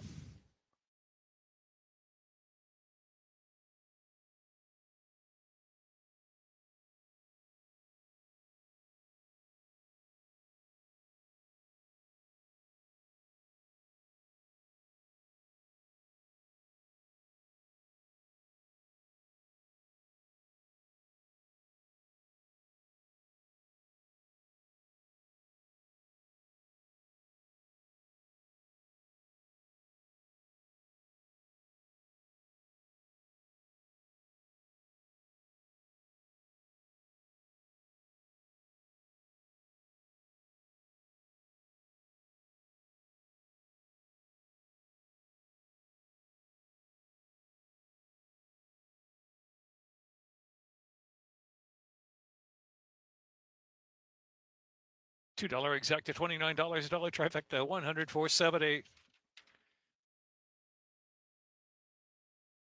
Dollars superfecta, 1,327.80. High five carryover, $3,600.89. And the double pay 71.20, 50-cent pick $394.95, 50-cent pick four $451.70. The pick five returns $2,470.75. So the early pick five. Sixth race, number 10, Sneakiness. Jockey Kevin Gomez. 17 minutes to the sixth. Seventh race, number 1, She Made Me Lucky. Jockey Victor Carrasco. Seventh race, Scratch the 8, Samurai's Lucky Sword. Eighth race, Scratch the 8, Proper Attire. Ninth race, Scratch the 1, Auspicious Lad. 17 minutes to the sixth.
the claim once again. Lost my voucher for Danny Chen. Gene Avello gets a winning ride. He'll learn from that. Everyone just relax. It's not the first time it's happened where someone stood up before the second wire. It won't Oh, be the last. I can guarantee it. But Lost My Voucher still hangs on for the win as we move to race number 6. Kicks off the late pick 4, but also we've got a nice little carryover going on in the super high 5, over $3,600. So you might want to keep your eye on that with 4 races to go on today's card. Race 6 is for 3-year-olds and up, which have started for 5,000 or less in the last 2 years, going 3/4 of a mile. And we're going to start with your top pick. This is the 7, Super Garner. This is a nice horse, Callie. My heart is with this horse, even though I don't know this horse is on top. He is a 18-time winner. He just had a 9-race winning streak ended on November. And but this is a nice horse. He has a win right here at Laurel Park. 2 starts back. He's going to be showing early. He gets Arnoldo Boca Chica, Bernard Dunham. They'll be looking for their second winner this afternoon. This is a nice horse. yeah, winning earlier this afternoon. They will be looking for their second win, which they are in fact off a short sampling. 21 starts together on the dirt. They're 43% together in the game, so you cannot take away from that. In the recent, in recent times, Boca Chica having 5 wins on him, so he knows exactly how this horse works. And this horse, he's won at Finger Lakes before. That was back in May of earlier this year. I would, just give it to him that the horse might be a bad shipper. But I remember talking to Jackie Davis, who rode the Finger Lakes surface, and that track runs a little deep. So when it had some moisture in it, running a little deep, that just may have gotten to Super Garner last time out. So that might have made him weaken up a little bit. So I'm going to give it. And on top of that, he didn't really bounce in his performance. He still gave it a good effort in that last time out at Finger Lakes. So I'm going to assume that, looking at the work tab that he's been giving us up at Fair Hill, especially those last 2 works, and especially that work on Christmas Eve day, that nice 48 and 2 going forward, just missing the bullet work of the day. I'd say he's back in top form and looking to put in another stellar performance at Laurel. Well, he didn't get to the lead up there at Finger Lakes. He had company early and then was outrun. He typically gets to the front and look all his best races there in that 9-win streak. He never did not see the lead in every single race, but he comes off a little bit of a freshening, about 19%, 18% for Bernard Dunham and those couple works as you mentioned. He is the horse to beat. He's the horse to respect, and certainly he has a lot of fans. I do have the 9 on top. This is Kingston Pike for Mario Saray. Grant Whitaker gets the call, 4-1 on the board. He's a winner of 2 in a row, and most recent at this level with a powerful effort where he won by 6 lengths. He lays and he finishes. He's a 7-time winner here at Laurel Park. He's had a couple of sharp works since then. I just like the way he can just trying to draft behind horses and come with that run. Come with that run indeed. And and that's exactly what's working for this track here today.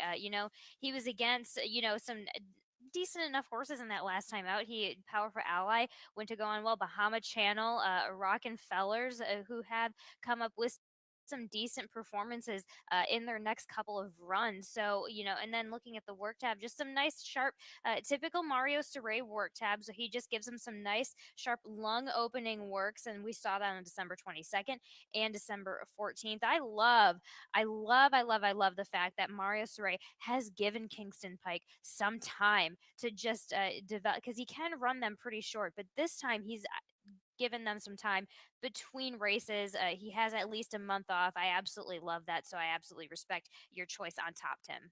This is a nice horse. He likes it here at Laurel Park. That's a 9 Kingston Pike, 3-1 on the board. Right to his outside is a 10 Sneakiness. Make the rider Kevin Gomez. Kevin Gomez rides the 10 Sneakiness for Miguel Penalozoa.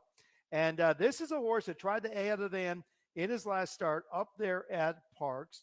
didn't run particularly well. In fact, we could say didn't run well at all, beaten 9 lengths. But 2 starts ago at this level, he was a winner. It was over a sloppy racetrack, going 7/8 of a mile. But he has good races back at Monmouth earlier this summer and into early fall. A win in 2 seconds where he ran very, very well and ran good, solid figures. Yeah, and the only thing that goes against this horse possibly, and why I have him, you and I both have him underneath, and this is the type of horse that likes to be in the thick of it. One going 1-2, possibly a short 3 behind early on. So that's what, and he didn't quite get that. He was off by about 2.5 lengths last time out from the get go. So that may, if he doesn't get it quick, he's a little bit like my top selection, Super Garner, where he needs to be in it quickly. Yeah, the 10 is MIA at the moment. We can't find him in the paddock or the track. So we'll get back to the 10 if we can get a camera on him. Let's talk about the 5 real quick. Get Off My Back, Claudio Gonzalez, Gene Alvalo. This is a 16-time winner. Claudio and Gene, they'll be trying for another winner this afternoon. Turns back at the 3/4 of a mile where he's had some success and a lifetime best, 89 Beyer speed figure. 2 back, a winner here at the $10,000 level, running a 77 Beyer speed figure that day, and going back to this fall at Monmouth Park, a big win. We'll see how this one shakes out for Get Off My Back. 9-2 on the board. Yeah, so Get Off My Back, I'm looking at those like starter optional and starter allowances. We did just get some news that the 10, in fact, is a late scratch. So that is the number 10 sneakiness of you guys, some hearsay. But going back to Get Off My Back with Claudio Gonzalez and Jean Alvelo on top. This is just a decent bug amount. So I'm going back in the style of I'm going with a couple different things. We're back to the 6, but if you go to that 6.5 run, comes in off a little bit, stalking mid-pack kind of trip, go to stretch to the 7, make a run of it, wasn't his suit. I really think it's just overall going back to the 3/4 of a mile that's really going to suit him best. Yeah, I agree with that. I think the 7/8 didn't quite, didn't quite. It wasn't his cup of tea in that last start. He laid close. It's an elongated sprint, and then he backed up, gets back to the 3/4 of a mile where he's 8-time winner with 5 seconds 4/3 from 26 starts. Look, this is a horse who I like about him is he doesn't have to take his track with him. He's run well at Parks. He's run well at Delaware. He's run well at Monmouth. He's run well here. So I think he'll show up for sure at 7-2. We're about 4 minutes out from race 6, super high 5 carryover, about $3,700 in that pool right now. Kicks off the late pick 4. Good luck in race number 6. Late scratch of the 6th race, number 10, Sneakiness. 10, Sneakiness, a late scratch by order of the stewards. Race 6, Laurel Park, scratch number 10, Sneakiness. Refunds, win, play, show, exacta, trifecta, superfecta, and super high 5. Number 10, Sneakiness, late scratch in race 6. Consolation double will be paid with the 5th race winner, 6 Lost My Voucher, to the scratch runner number 10, Sneakiness. And if you do have number 10, Sneakiness, in the pick 3, the pick 4, a late pick 5, the rainbow pick 6, you'll get the favorite at final odds. A late scratch, 10 Sneakiness.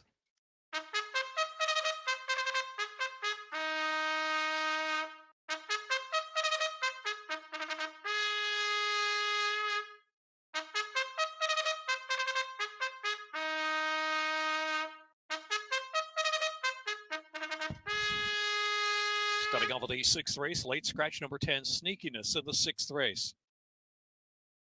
Exacta, trifecta, superfecta. High 5, double, pick 3, pick 4.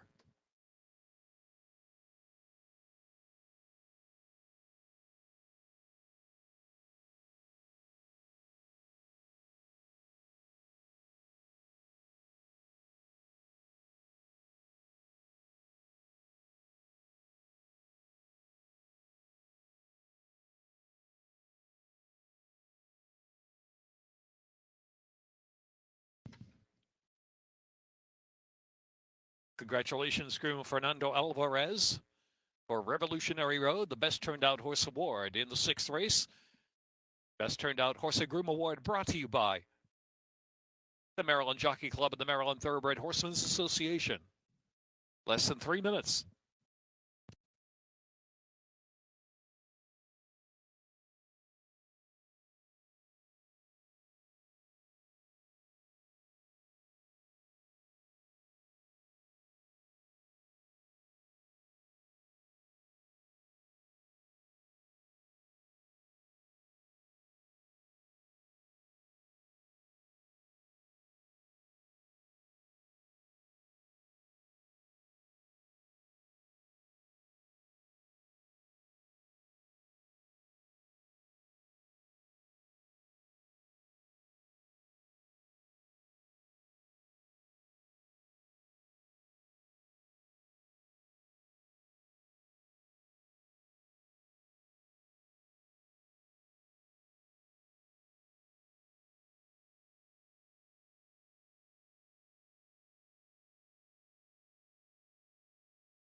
Para un preciosito que puedes usar en este caballo en tu exactas y trifectas. Me gusta el número 2. Para poder usar en tu exactas y trifectas. In this race, since my 10 horses out, for your exotic plays, I like the looks of the number 2 at a price. You guys can use that in your exotic plays. Good luck to everyone. Buena suerte a todos.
Sí, el 2. Yo no soy esos jugadores que juegan el favoritos. El único vez que uso el favoritos es cuando juego una pick 4 o pick 5. El único de otras veces es todo. El que me gusta una favorito en una carrera, yo no juego el carrera porque no voy a ser dinero con esas carreras. En este precio me gusta el 2.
Brought us off Super Garner at the gate. Equipment adjustment 7 Super Garner at 5-2. Meantime, Kingston Pike is 8-5.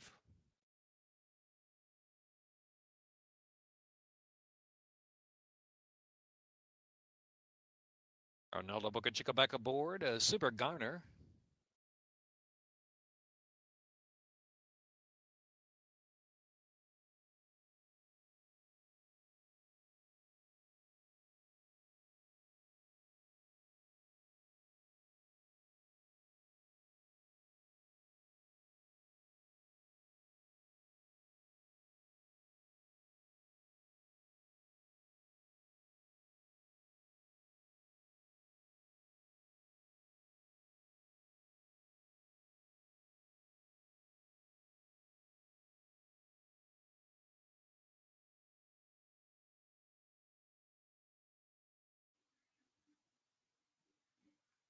Eso es porque yo da precios para puedes usarlos en tu exactas y trifectas con tus caballos que escoges.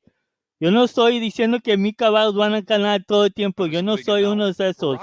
Yo te doy precios para que puedes usar para tus exactas y trifectas. Buena suerte a todos. Mystic Times. Super Garner.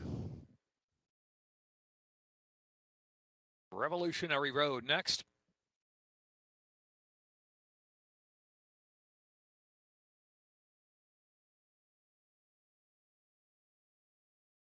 Top Boss. Confusion, baby boy.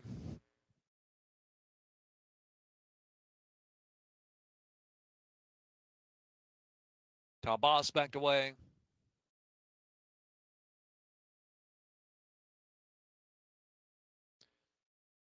Loading now.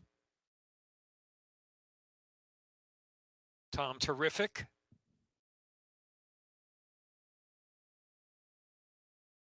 Get off my back, moves in. Kingston Pike, 9-5.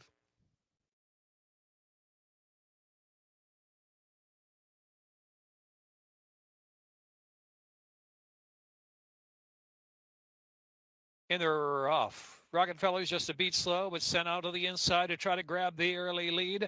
And so Rockefeller hustled up on the inside, but Super Garner's very quick to take the lead. Super Garner's just in front from Rockefeller's. Leads now a length and a half. Top Boss is in third. The outside is Mystic Times fourth. Revolutionary Road to the Rail racing in fifth position. Confusion, baby boy, get off my back.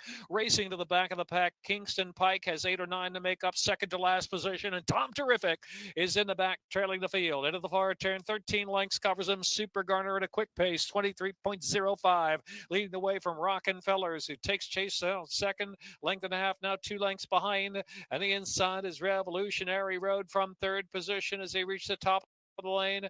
In between ours is Top Boss. Then it is back to Kingston now on the move in between horses. Kingston Pike trying to weave through a little bit of traffic has moved up to fifth. They're down to the final furlong and a half. Super Garner still going strong. Rockenfeller's a second. Kingston Pike and Revolutionary Road. Then back to Top Boss. Here's Super Garner staying on. Super Garner. Kingston Pike a last ditch effort. Running strongly into second, but it's going to be Super Garner and Boca Chica for a double. Kingston Pike was second and Rockenfeller's was next, and Tom Terrific at the back of the pack. Revolutionary Road or Top Boss.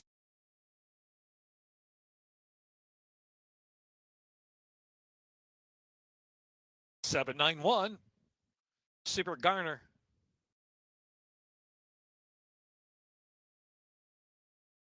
791 off 3-1 Super Garner.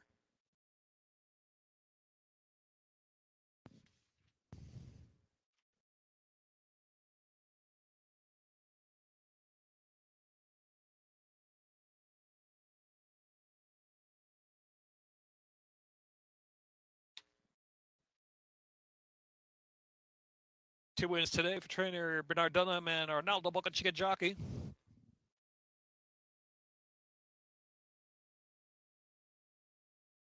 Minute 11:56 was the time. 6 furlongs.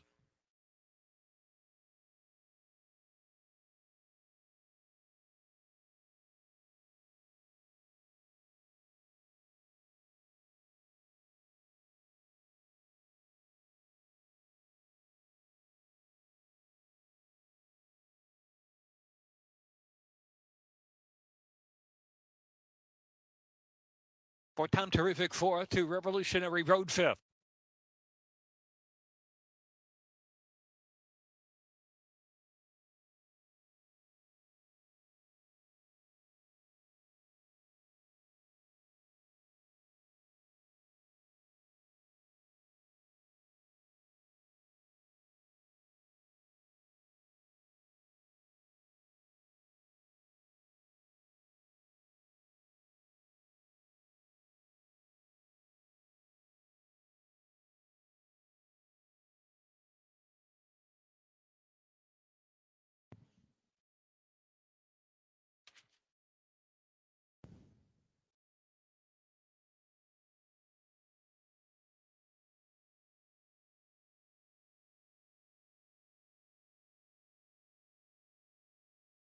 Unofficial winner Super Gunner, Arnaldo Bocachica aboard for Dunham Thoroughbreds and KCMH Racing LLC.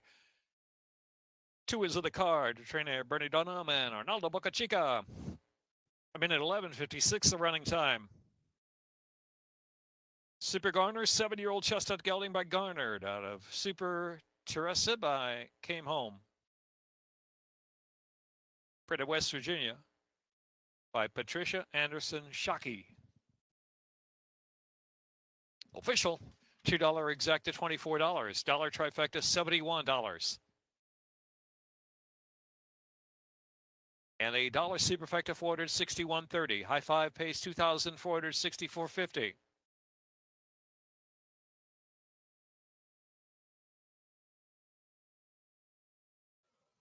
Por carrera número 7, me gusta el 1, pues porque eso va a ser favorito.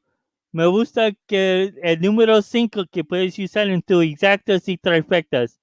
So puedes jugar el 1, 5 y cual otro caballo que tú crees que está bueno. Yo también me voy a ver cómo salen del traje calentando.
Otra vez, en esta carrera número 7.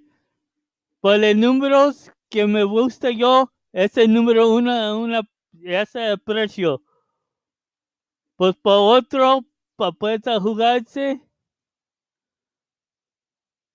yo creo el número 5. Buena suerte a todos. Lo puedes usar esos 2 caballos en tus exactas y trifectas como quieran.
certainly took a little bit out of her in that performance. So inside post where she likes, gets a better trip, should be able to be okay in here. Well, the break's going to be a concern. I mean, she's not gotten away well in 2 of her 5 lifetime starts, 3 starts ago, as you mentioned.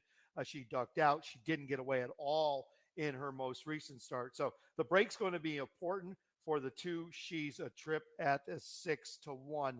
To the outside is the 7, and your current lukewarm favorite. She's running happy for Dale Bennett this afternoon. This one drops and stretches to 7/8 with 2 works since that last race. That last race at the maiden 25 level, going 5.5 furlongs, was a pretty good effort. Outrun early, came with some finish coming out of the same race as Summer Music. Summer Music coming out of that same race as Summer Music. And look, it was a decent effort getting beat 5 lengths. The 7/8 of a mile should work. I like the outside draw for her. I like the outside draw for this filly as well because it just gives her time. It gives her room to breathe, and which her first start, rushed at it, didn't quite get up there, but still rushed at it, didn't love it, and then this time last out, you. En esta carrera me gusta el 1, el 5 y el 2. Para poder usar esos en tus trifectas y superfectas, como quieran. Buena suerte a todos. Here in this race, my top selection is the number 1. Secondly, I like the 5. And then the 2. You guys can use those into your exotic plays. Good luck to everyone.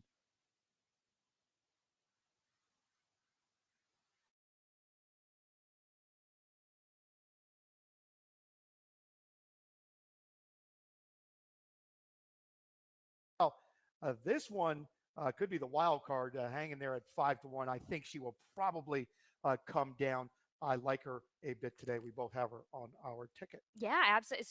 That's exactly what I keyed off. That 7 furlong performance at the 25 level was a was a great go at it. So then they tried her at the mile, fair enough, dropped her down to 16, which is at the level she's at now. It was a fair enough run, but not as great as 7.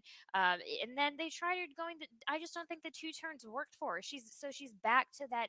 She's back to that 1 turn.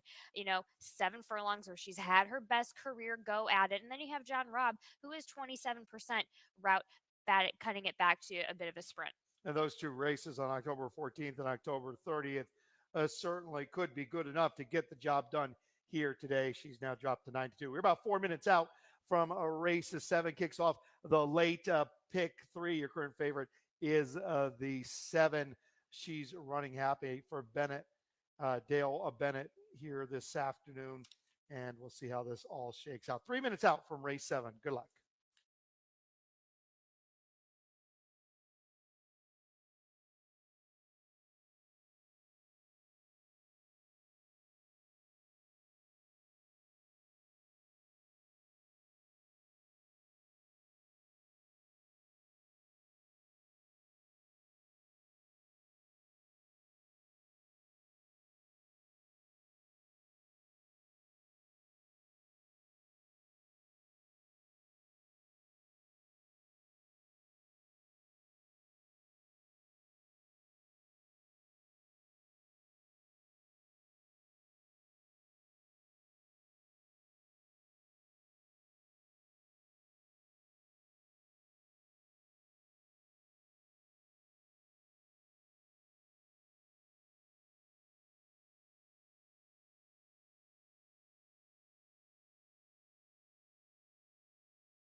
Seventh race, number 1, She Made Me Lucky, jockey Victor Carrasco, and scratch number 8, Samurai's Lucky Sword. Exacta, trifecta, superfecta, high five wagering, double pick 3. Eighth race, scratch the 8, Proper Attire. Ninth race, scratch 1, Auspicious Lad.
Buena suerte.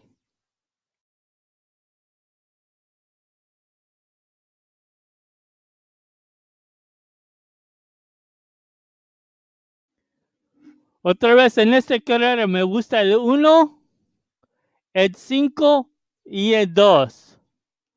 Buena suerte a todos.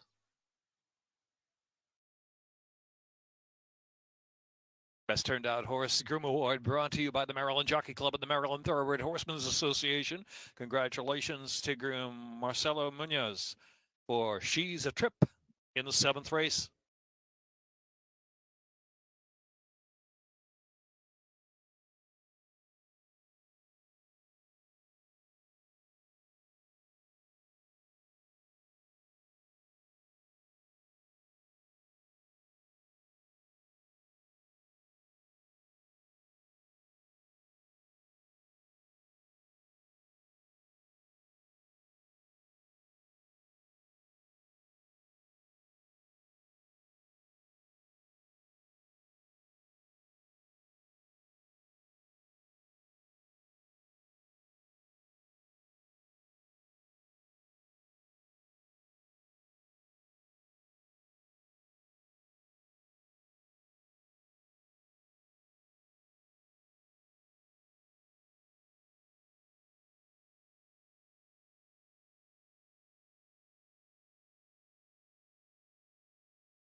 Approaching the starting gate.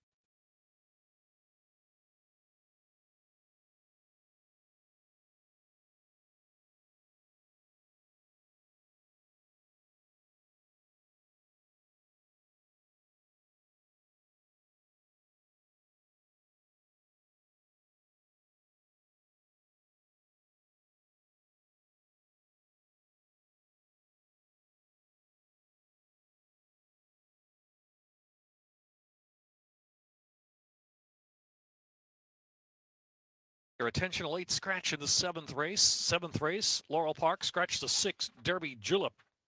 6 Derby Julep, the late scratch. On advice of the veterinarian at the starting gate and by order of the stewards, scratch number 6 Derby Julep. Check your wagers. 6 Derby Julep, a late scratch, race 7. Refunds, win, place, show, exacta, trifecta, superfecta, and high five wagering. And a consolation double will be paid with a 6 race winner, 7 Super Garner, to the scratch runner 6 Derby Julep in the 7th race. If you have the 6 Derby Julep and the pick 3, the pick 4, the late pick 5, the rainbow pick 6 sequence, you'll get the favorite, final odds favorite. Again, number 6 Derby Julep, late scratch.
Loading in for the 7th race now. She made me lucky. Victor Carrasco has the mount.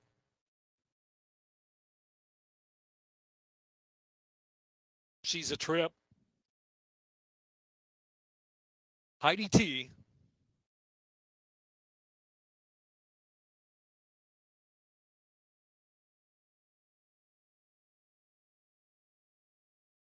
Summer Music.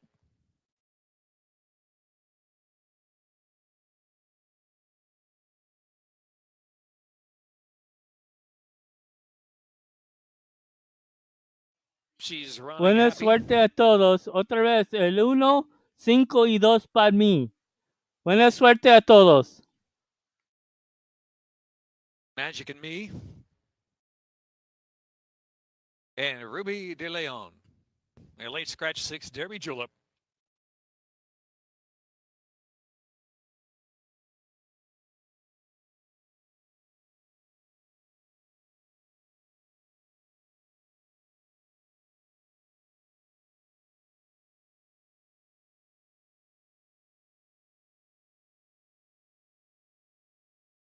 And they're off. Zelacious and Ruby DeLon on the outside, and Heidi T's got early speed, so Heidi T down inside there as Justin Arley goes to Zelacious. The outside, Ruby DeLon still flashing that pace as well, and Magic and Me settles right off with speed from 4th, and she's running happy as in 5th. She made me lucky, and she's a trip, and Summer Music is the last runner. Summer Music trailing now about 13 from the front, but it's a contested pace, 3 across the track.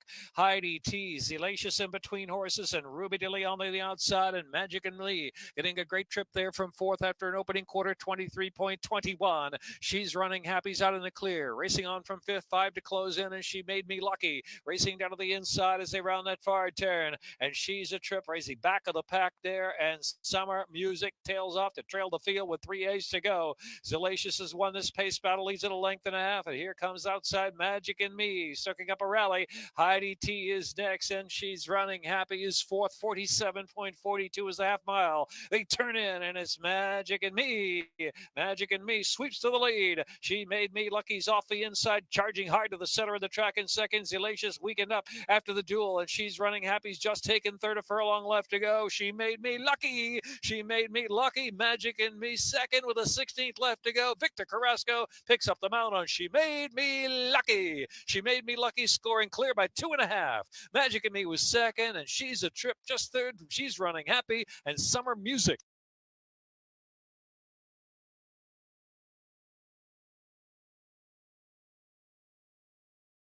One, 4. And a photo. In a minute, 26.96.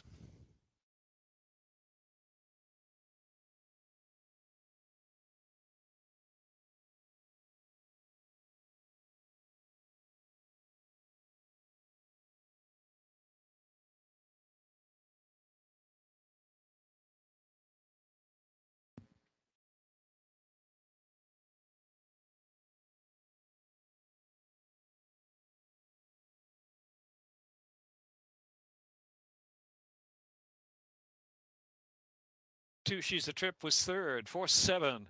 She's running Happy.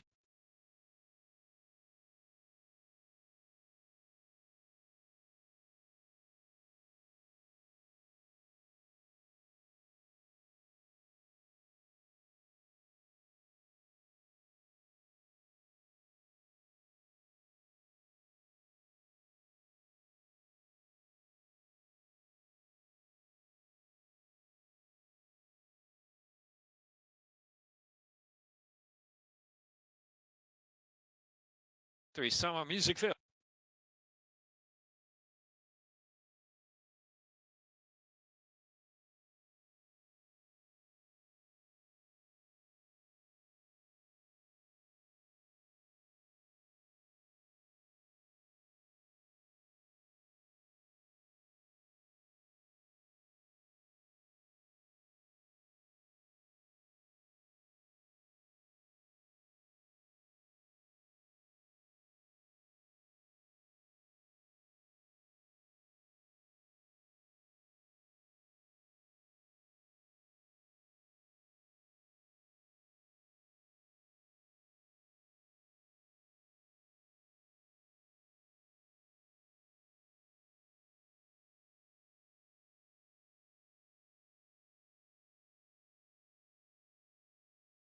Official.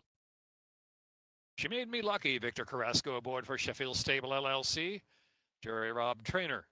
2-year-old Duck Bear Brown filly by Made from Lucky. From Quality Silver by Euro Silver. Bred in Maryland by Best Luck Farm LLC in a minute 26.96.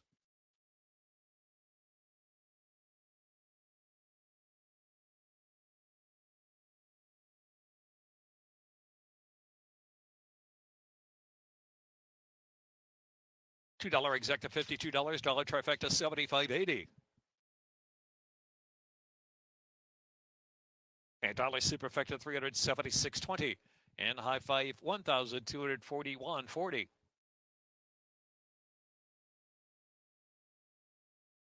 Late scratch was the 6 consolation, double 8, 27, 6, 7, 1, double 39.60. 50-cent pick $348.55. 50-cent pick for $319.05. 8th race, scratch the 8, proper attire. 9th race, scratch the 1, auspicious lad. Exacta, trifecta, superfecta, high five wagering and double wagering. 17 minutes to race 8.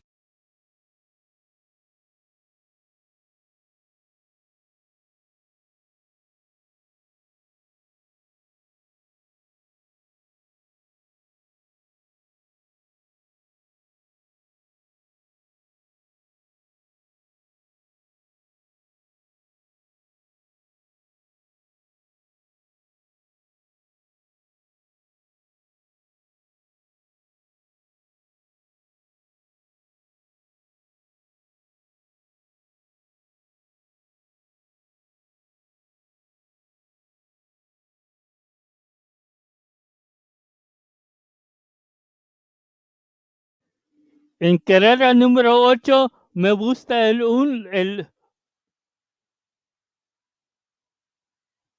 El 5, pues para un preciosito me voy a estar viendo el 1 otra vez.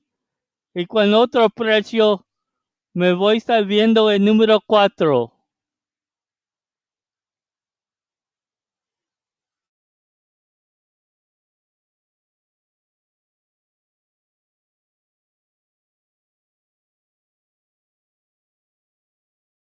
Two claims out of the seventh race.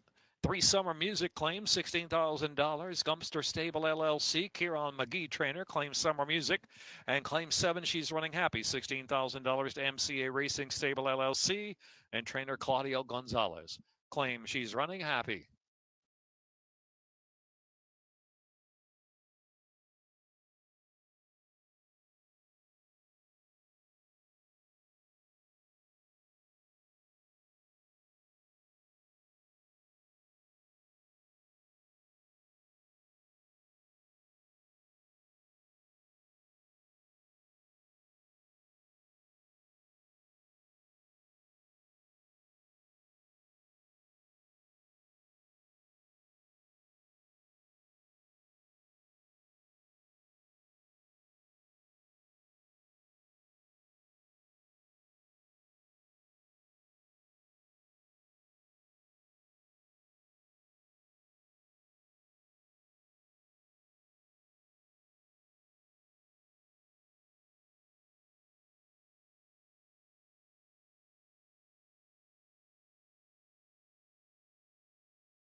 Cuando salen en el tracking me voy a ver cómo se miran.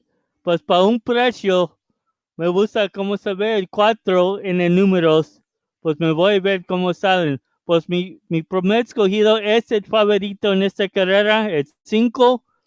Pues me voy a estar viendo para un precio para poder usar en las exactas y trifectas.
$50,000 maiden claiming a level going 7/8 of a mile was just what she needed as she gets the job done for Jerry. The winning ride for Sheffield Stable, $8.80 winner.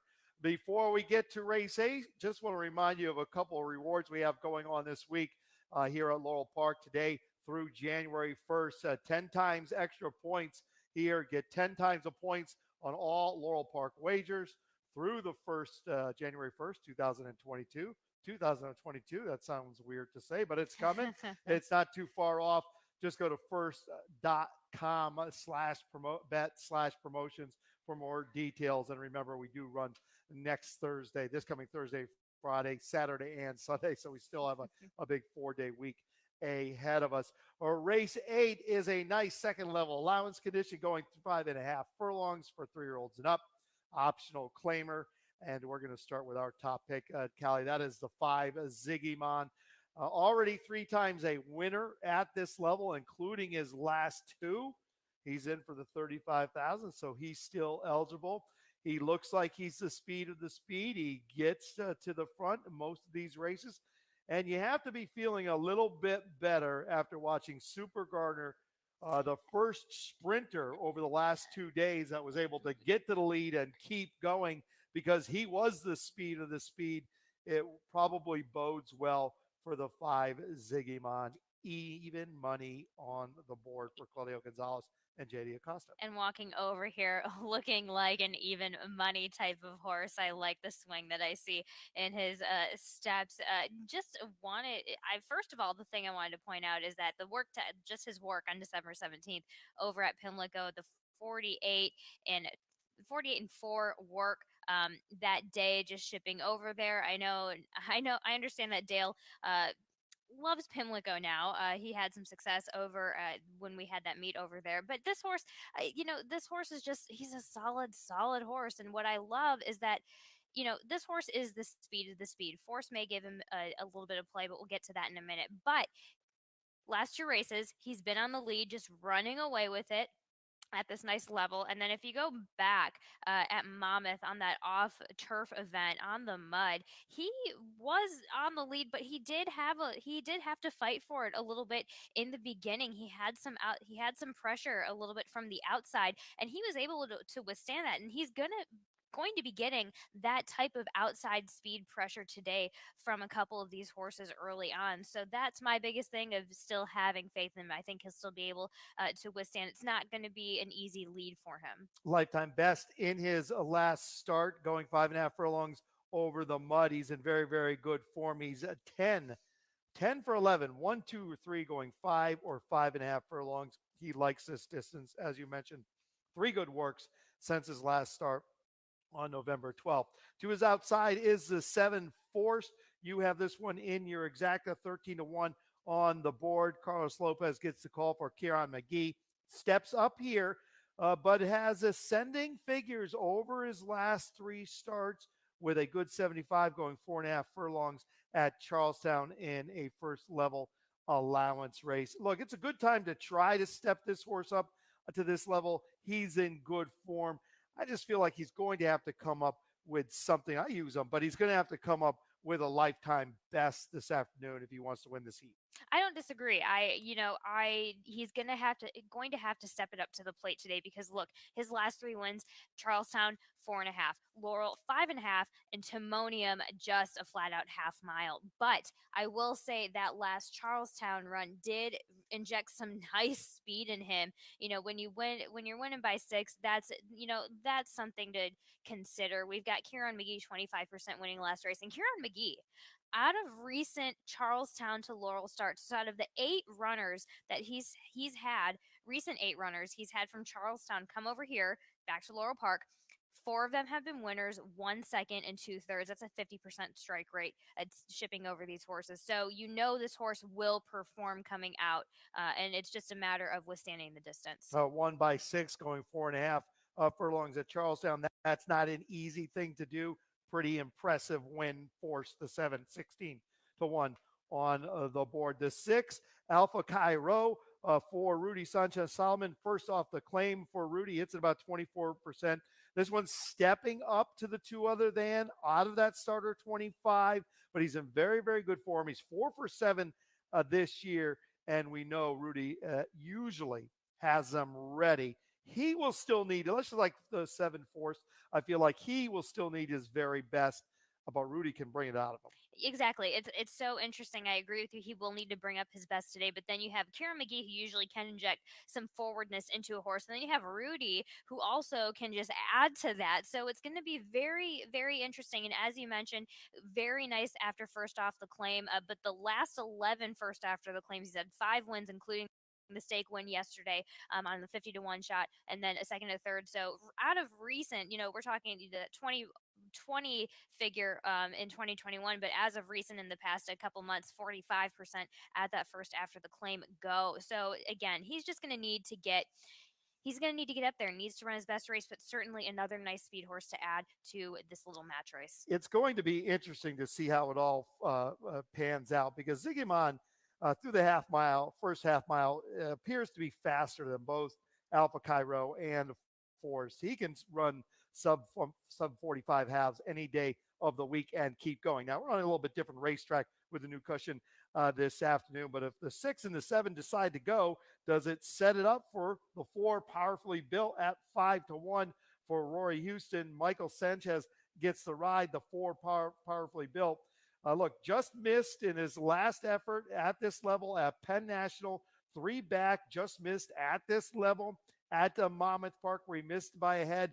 Good, strong figures. He comes back and run that 86 here at Laurel Park. That could be good enough this afternoon. Sharp work at Park since that last race on November 9th. Yeah, so I'm going back in this form. We both have them underneath. Those horses, all these horses that we're talking about today, Tim, are all speed horses, all going on the lead. So then I pick apart who's able to handle pressure, who's not able to handle pressure. So then powerfully built is the inside of all of this legitimate speed in this race, right? So then I'm going going to go refer back to that June 12th race at Monmouth, where he dueled on the inside and just didn't handle it very well. But he did, he again, going back at the Parks one on December 20th, it was the same scenario, a little bit better result, but that's my biggest thing. If he's on the outside, it's great, but when he's on the inside, that's where he has a little bit of trouble, and that's what I see today. Well, I agree with you. I mean, it doesn't really appear that he wants any company up front, and when he gets it, he kind of takes his ball and goes home. But we'll see how it shakes out. Certainly a very, very interesting race here. The 100 Joe, 4-1 on the board for Carlos Mencia, coming off 2 big efforts, 2 wins in a row, decent race at a first level allowance race at his last start. Javan Polito rides. We are about 2 minutes away from race 8, a nice second level allowance race going 4.5, 5.5 furlongs. Good luck.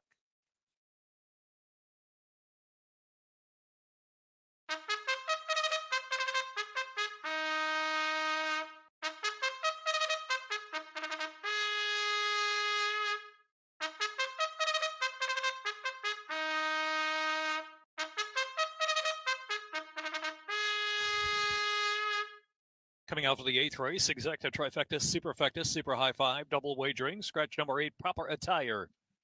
9th race, scratch 1, Auspicious Lad.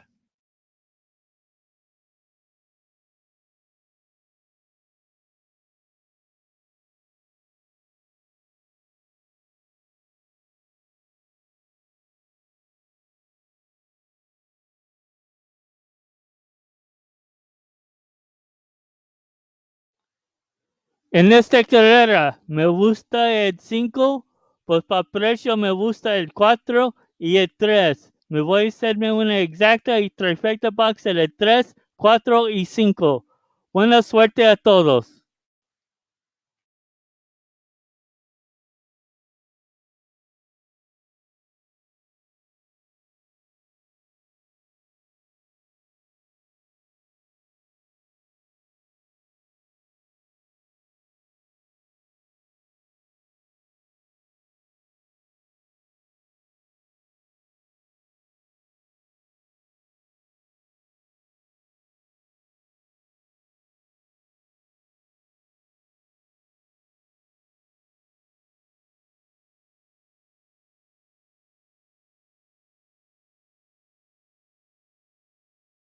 Best turned out horse in Groom Award in the 8th race to groom Paul Garcia for Waist Deep. This award brought to you by the Maryland Jockey Club and the Maryland Thoroughbred Horsemen's Association.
Pues yo con el 5 me voy a jugarme para precios el 3 y el 4 para exactas y starting gate. trifectas.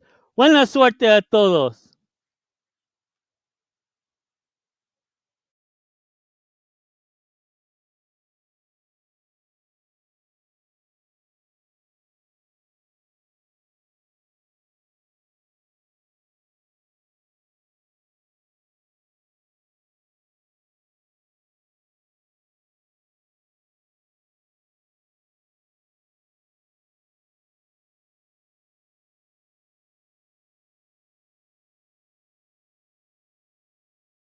Stepping in now for the 8th race.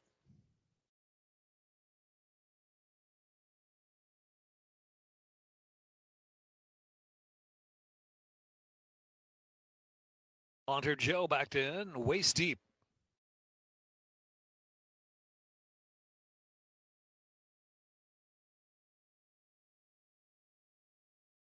Value Notion.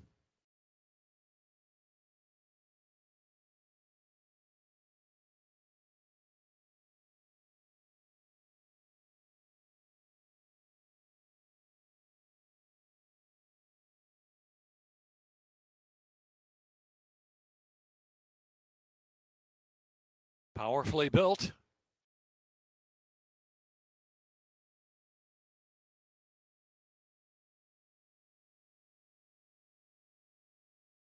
Ziggy Mon and Alpha Cairo.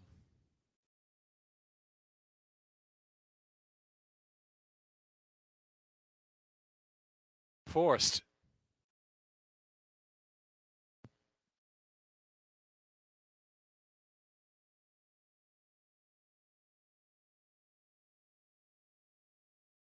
And they're off. Ziggy Mon stumbled there at the start. Forced Alpha Cairo very fast out of there, and so too Valued Notion with early speed for Between Horses. Powerfully Built pushing up to fourth with speed, and Waist Deep has settled back in fifth. Fourth from the front, Ziggy Mon, and trailing is Hunter Joe. Valued Notion takes him on past the half-mile pole, and for the turn leads Alpha Cairo, but 3/4 of a length. Forcing the issue from third to the far outside, and Powerfully Built is in fourth. Ziggy Mon's worked up to fifth. Waist Deep to second last position. Hunter Joe's really got a fire now. His last some 13 off that pace. Opening quarter very sharp though. 22.59. Alpha Cairo swings to the quarter pole with a lead from fourth. Got the lead by a length. Alpha Cairo from fourth to the outside. Value Notion. Next is Powerfully Built and Ziggy Mon. And next is Waist Deep trying to motor on. Waist Deep is pushed into fourth now and getting momentum going to the final furlong, but Alpha Cairo breaks away with a furlong left to go. Alpha Cairo running strong. Alpha Cairo from fourth and second. Waist Deep down to the inside. Going to make it closer there for a second. Alpha Cairo sharp in victory to win from fourth second, and it was Waist Deep and Hunter Joe, a Powerfully Built.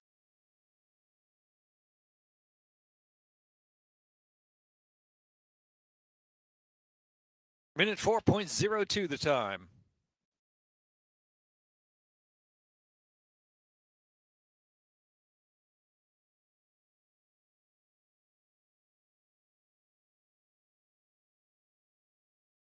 Six the photo. Alpha Cairo Angel Cruz 6-1 on Alpha Cairo.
Second number 7, Force. Third number 2, Waist Deep. And number 1, Hunter Joe fourth.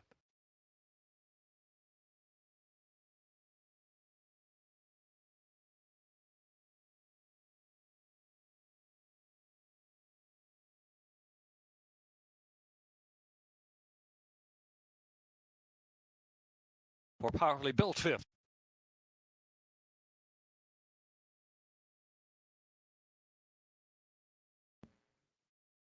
Unofficial winner, Alpha Cairo.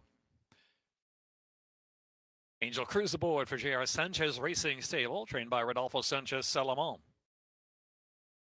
In New York by Chester Broman, Mary Broman. 3-year-old Bay Gelding by Alpha from Unbridled Star. By Unbridled in a minute 4.02.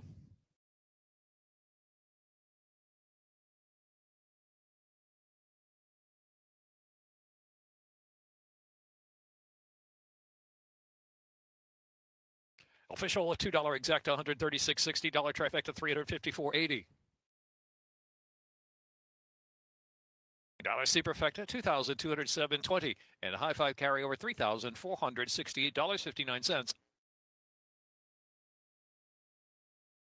93.40 for the 1/6 $2 double, 50-cent pick 3, $104.15. Ninth race, scratch 1, Auspicious Lad, 1 mile, second finish. Exacta, trifecta, superfecta, high five. After the ninth race, races 10 to 15 coming to you from Gouveia, Brazil. Racing from Brazil, races 10 through 15 following our ninth race.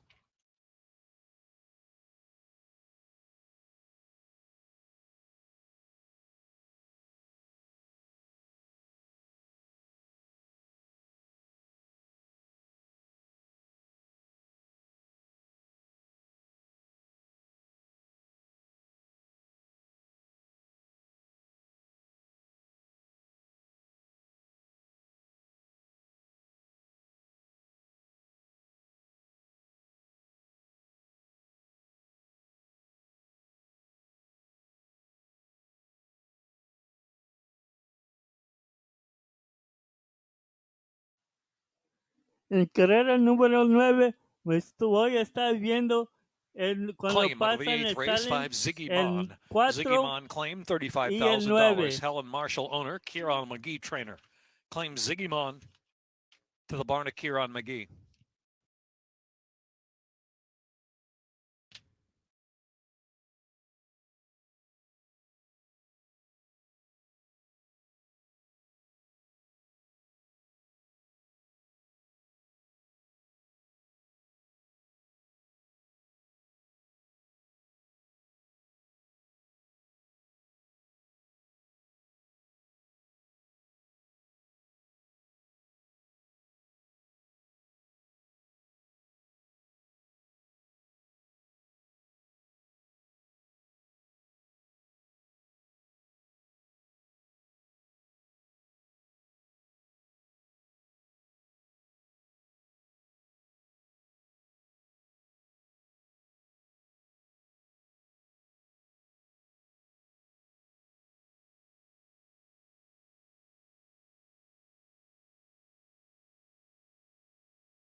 Buena suerte.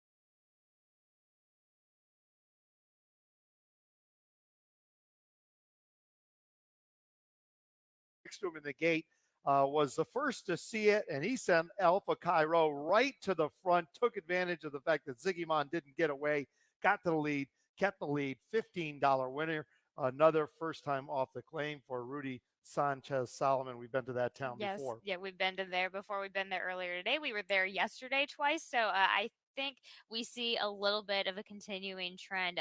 Keep a sharp eye out for Rudy Sanchez Solomon, first time off the claim. He's always been very, very good. Nice $15 winner, Alpha Cairo. All right, let me bring you up to speed on a couple of things. First of all, we have a nice carryover in the super high five. That pool's already up to $5,182. A nice playable 8-horse field in the nightcap here for the super high five. So you might want to get involved in that. Also, Rainbow Pick Six. We have 6 live tickets and we have singles for about 17 grand to the 2, the 3, the 5, the 6, the 7, and the 9. 2, 3, 5, 6, 7, and the 9. You would think that's going to come down for somebody. Somebody's going to be $17,000 happier in about 14 minutes. Race 9, maiden event for 2-year-olds. Maiden claiming price.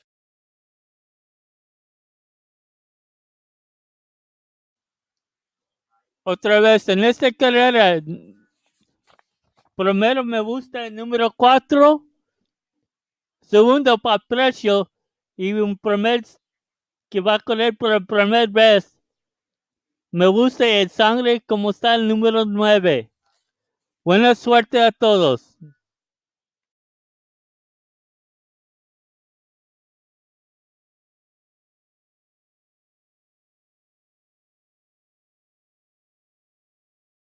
The first thing that I'm going to noticeably give is that December 11th breeze out of the gate, that work out of the gate, going 5 furlongs to A, get some bottom on this horse. But I think B, also Jamie recognizes that this horse does need to get away from the gate a little bit better. He's been not been able to get very quickly out of the gates in all of his past 3 starts over in Kentucky, and has been, letting him miss out on some opportunities because he seems to get there in some of them, especially, his last start over at Keeneland. But I just think that's the biggest thing that caught my attention is that does that work out of the gate. It's not like he needed a 6-month gate card. It was, he's only been off for about a little over 2 months, so a nice freshener up. I really appreciate that, and that's one of the reasons why Jamie Ness is 40% with the new horses in his barn. Yeah, it looks like he gets away okay, but he just gets outrun right after the break, going a mile today. Maybe that changes the scenario a little bit. Last time he went a mile at Churchill Downs, that's a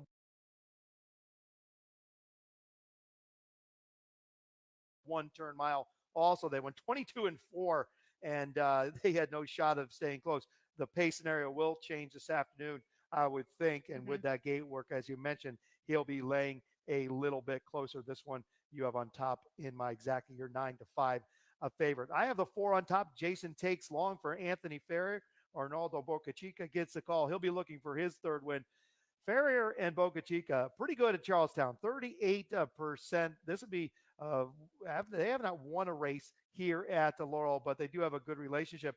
This one's coming out of a $25,000 maiden event at the Parks where he ran quite well. He only got beat 4 lengths while running fourth behind the next out winner in Sharp Red Eagle, who ran second that day.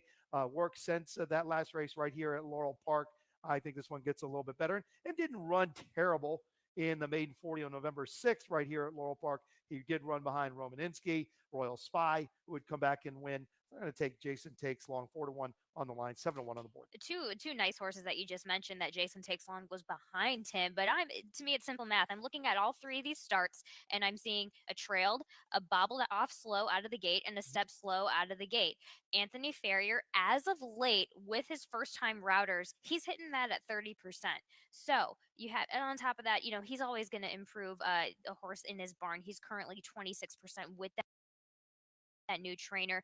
Sprinter route is not his biggest stat, his strongest stat, but I feel like, and I think you agree with me, Tim, that this horse is just asking for a little bit of that extra real estate, especially when he's not quick out of the gate. No doubt about that. Two sprints to a route, pretty good, about 23%. But yeah, by divining rod, I have a Sky Classic mare. The extra ground should not be an issue for the 4. Jason Takes Long. The 5, Papa Charles. Blinkers go on this one for Jeremiah O'Dwyer. You have this one in your exacta. I did not get to him, although he did run a very, very good race in the maiden 16, going today's distance of a mile behind the next out winner. So he's stepping up to the maiden 25 today. Yeah, and so on top of that,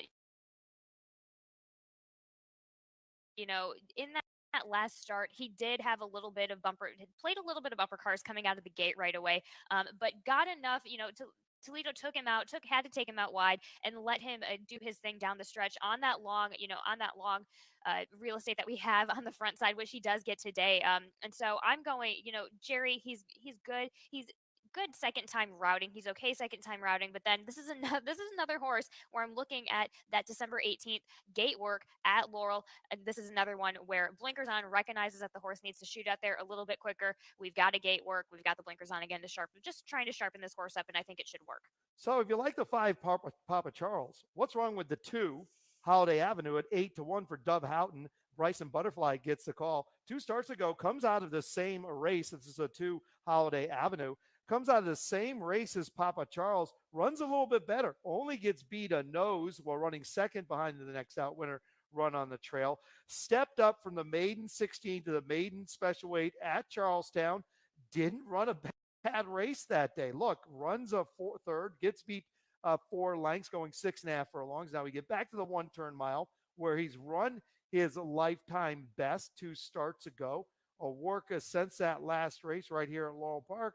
Look, at 7-1, you've got to consider him. Absolutely. This is a great 7-1 is a great price for this horse, Holiday Avenue, for Dove. And I like that, I feel like that was a nice, easy maintenance work that happened on December 18th. Looking at it from a post position wise, this horse is okay on an inside post. And as you mentioned, Bryson Butterfly gave a very nice ride on this horse at the same distance last time out. I just feel this horse is asking this horse is telling you where he wants to be, exactly where he wants to be. He's overall, it's very simple. He's at the right distance. They tried taking him to that 6.5 at Charleston, which was a good run, considering this horse is probably going to end up being a nice route horse. The 3 full of mischief is Keith Fusel's top pick in here. This is the first time gelding for Michael Trombetta, dropping in class from the maiden special weight to the maiden 25,000. We haven't seen him since November 12th. Comes in here with a good series of 4 works up there at Fair Hill, gets the class relief he may need. Clearly, they thought he needed the ultimate equipment change. He got it. What do we think about this one under Carol Cedeno, 9-2? I like Carol on this horse. This horse is getting onto a fast track for the first time. Into Mischief. Sure. Into Mischief is 17% first time routing. Nice check on that, Keith. Stretching out for the first time. As the runners for the nightcap head to the track for race 9. Thank you for joining us today. Remember, we are back here in action Thursday, 12:25 post. See you then. Good night.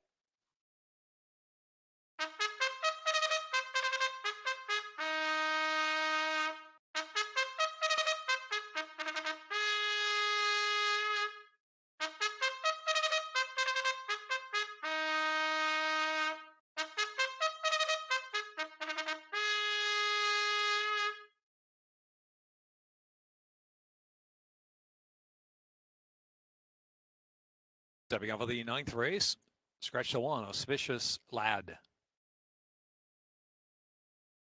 Congratulations to groom Claude Simmerin for Icy Minister, our best turned out horse in the 9th race.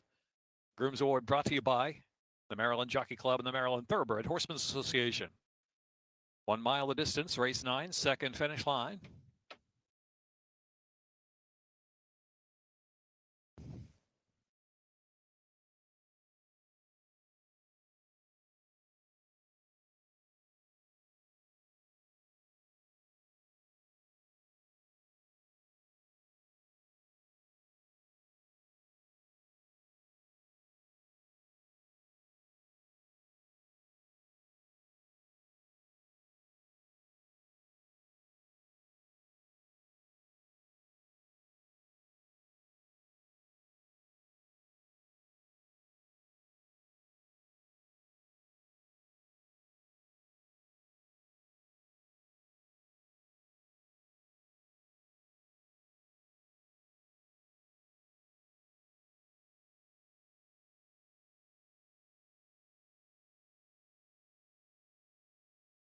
Three minutes.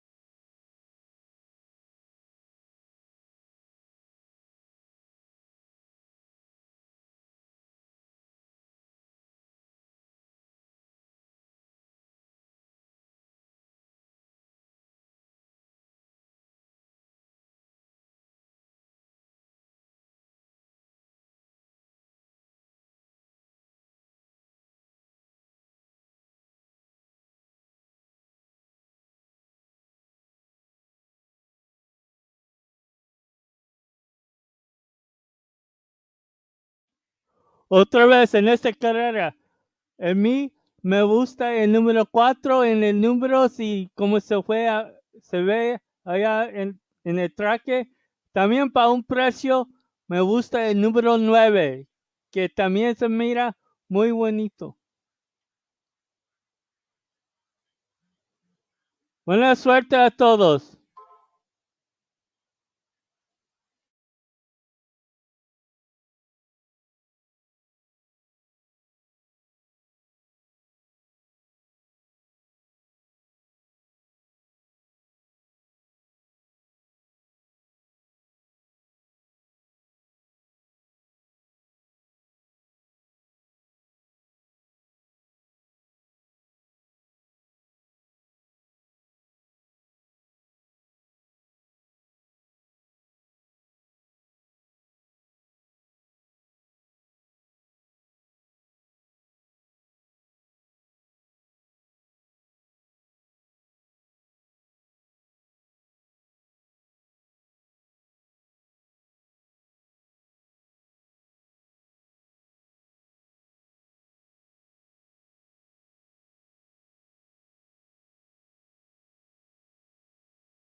Approaching the starting gate.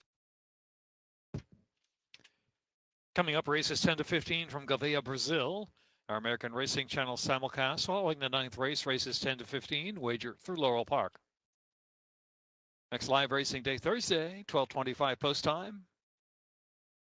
Thursday afternoon, the horses now reach the starting gate for race 9.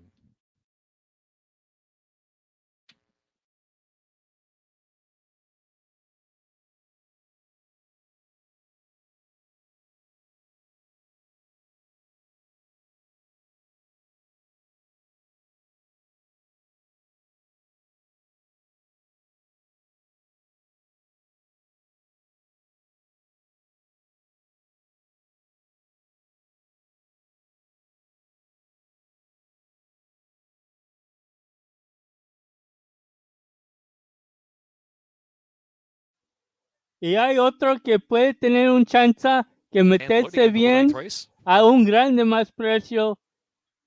Tiene cuidado Holiday con el Avenue número and Full of 6. Mischief. Buena suerte.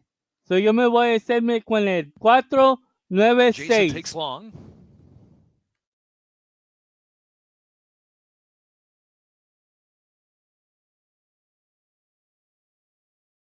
Baltimore Bullet, relatively. Papa Charles. Icy Minister.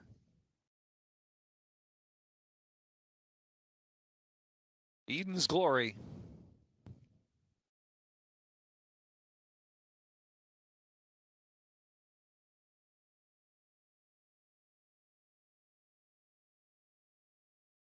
And they're off.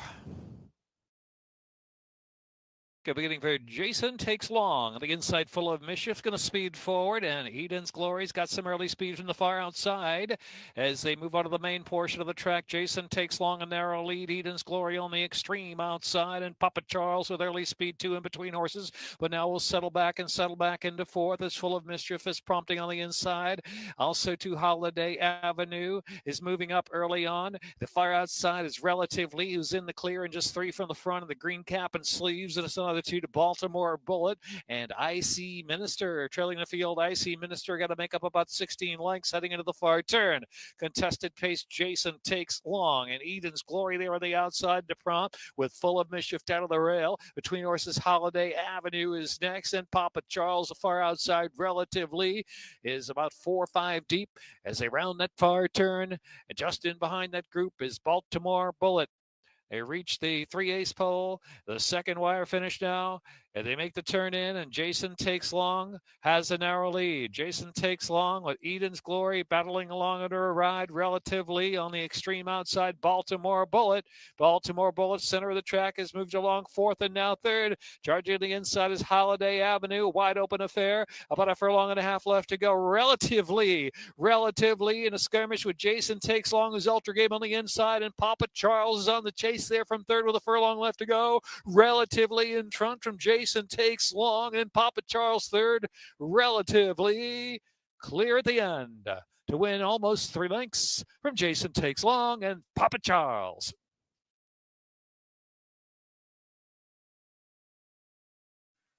Buena jugada y escogido que escogió el número At 7. 40.05. Pues yo no soy eso de el número de favoritos. 7-4-5-2 bueno escogido. relatively. 5-2 favorite with Jamie Rodriguez. Second, number 4, Jason Takes Long. Number 5, Papa Charles is third. Number 2, Holiday Avenue fourth. 7-4-5-2.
Six Baltimore Bullet fifth.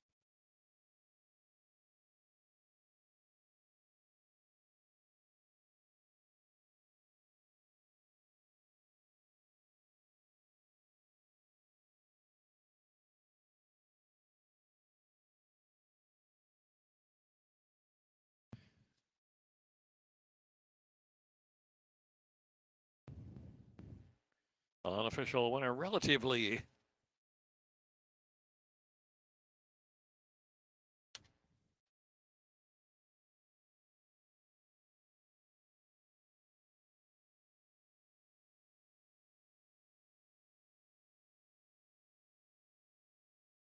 Owned by Morrissey, Kernan Jr., Yuburbs, and Jagger Incorporated.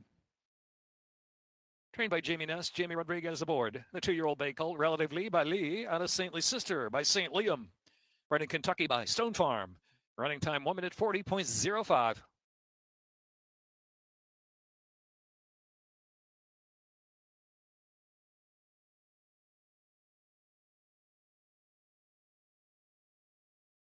Official.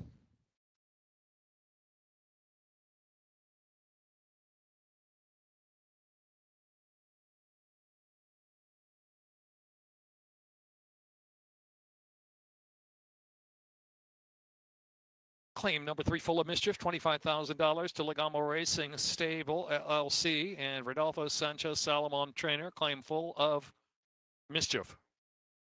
$25,000 for the 9th race. Drill a double, 72.60, 50-cent pick 3, $93.55, 50-cent pick 4, $320.40. Pick 5, $1,213.20. The pick 6 today, $17,658.06. In the pick 6, $2 exacta, $45. Dollar trifecta, 72 even.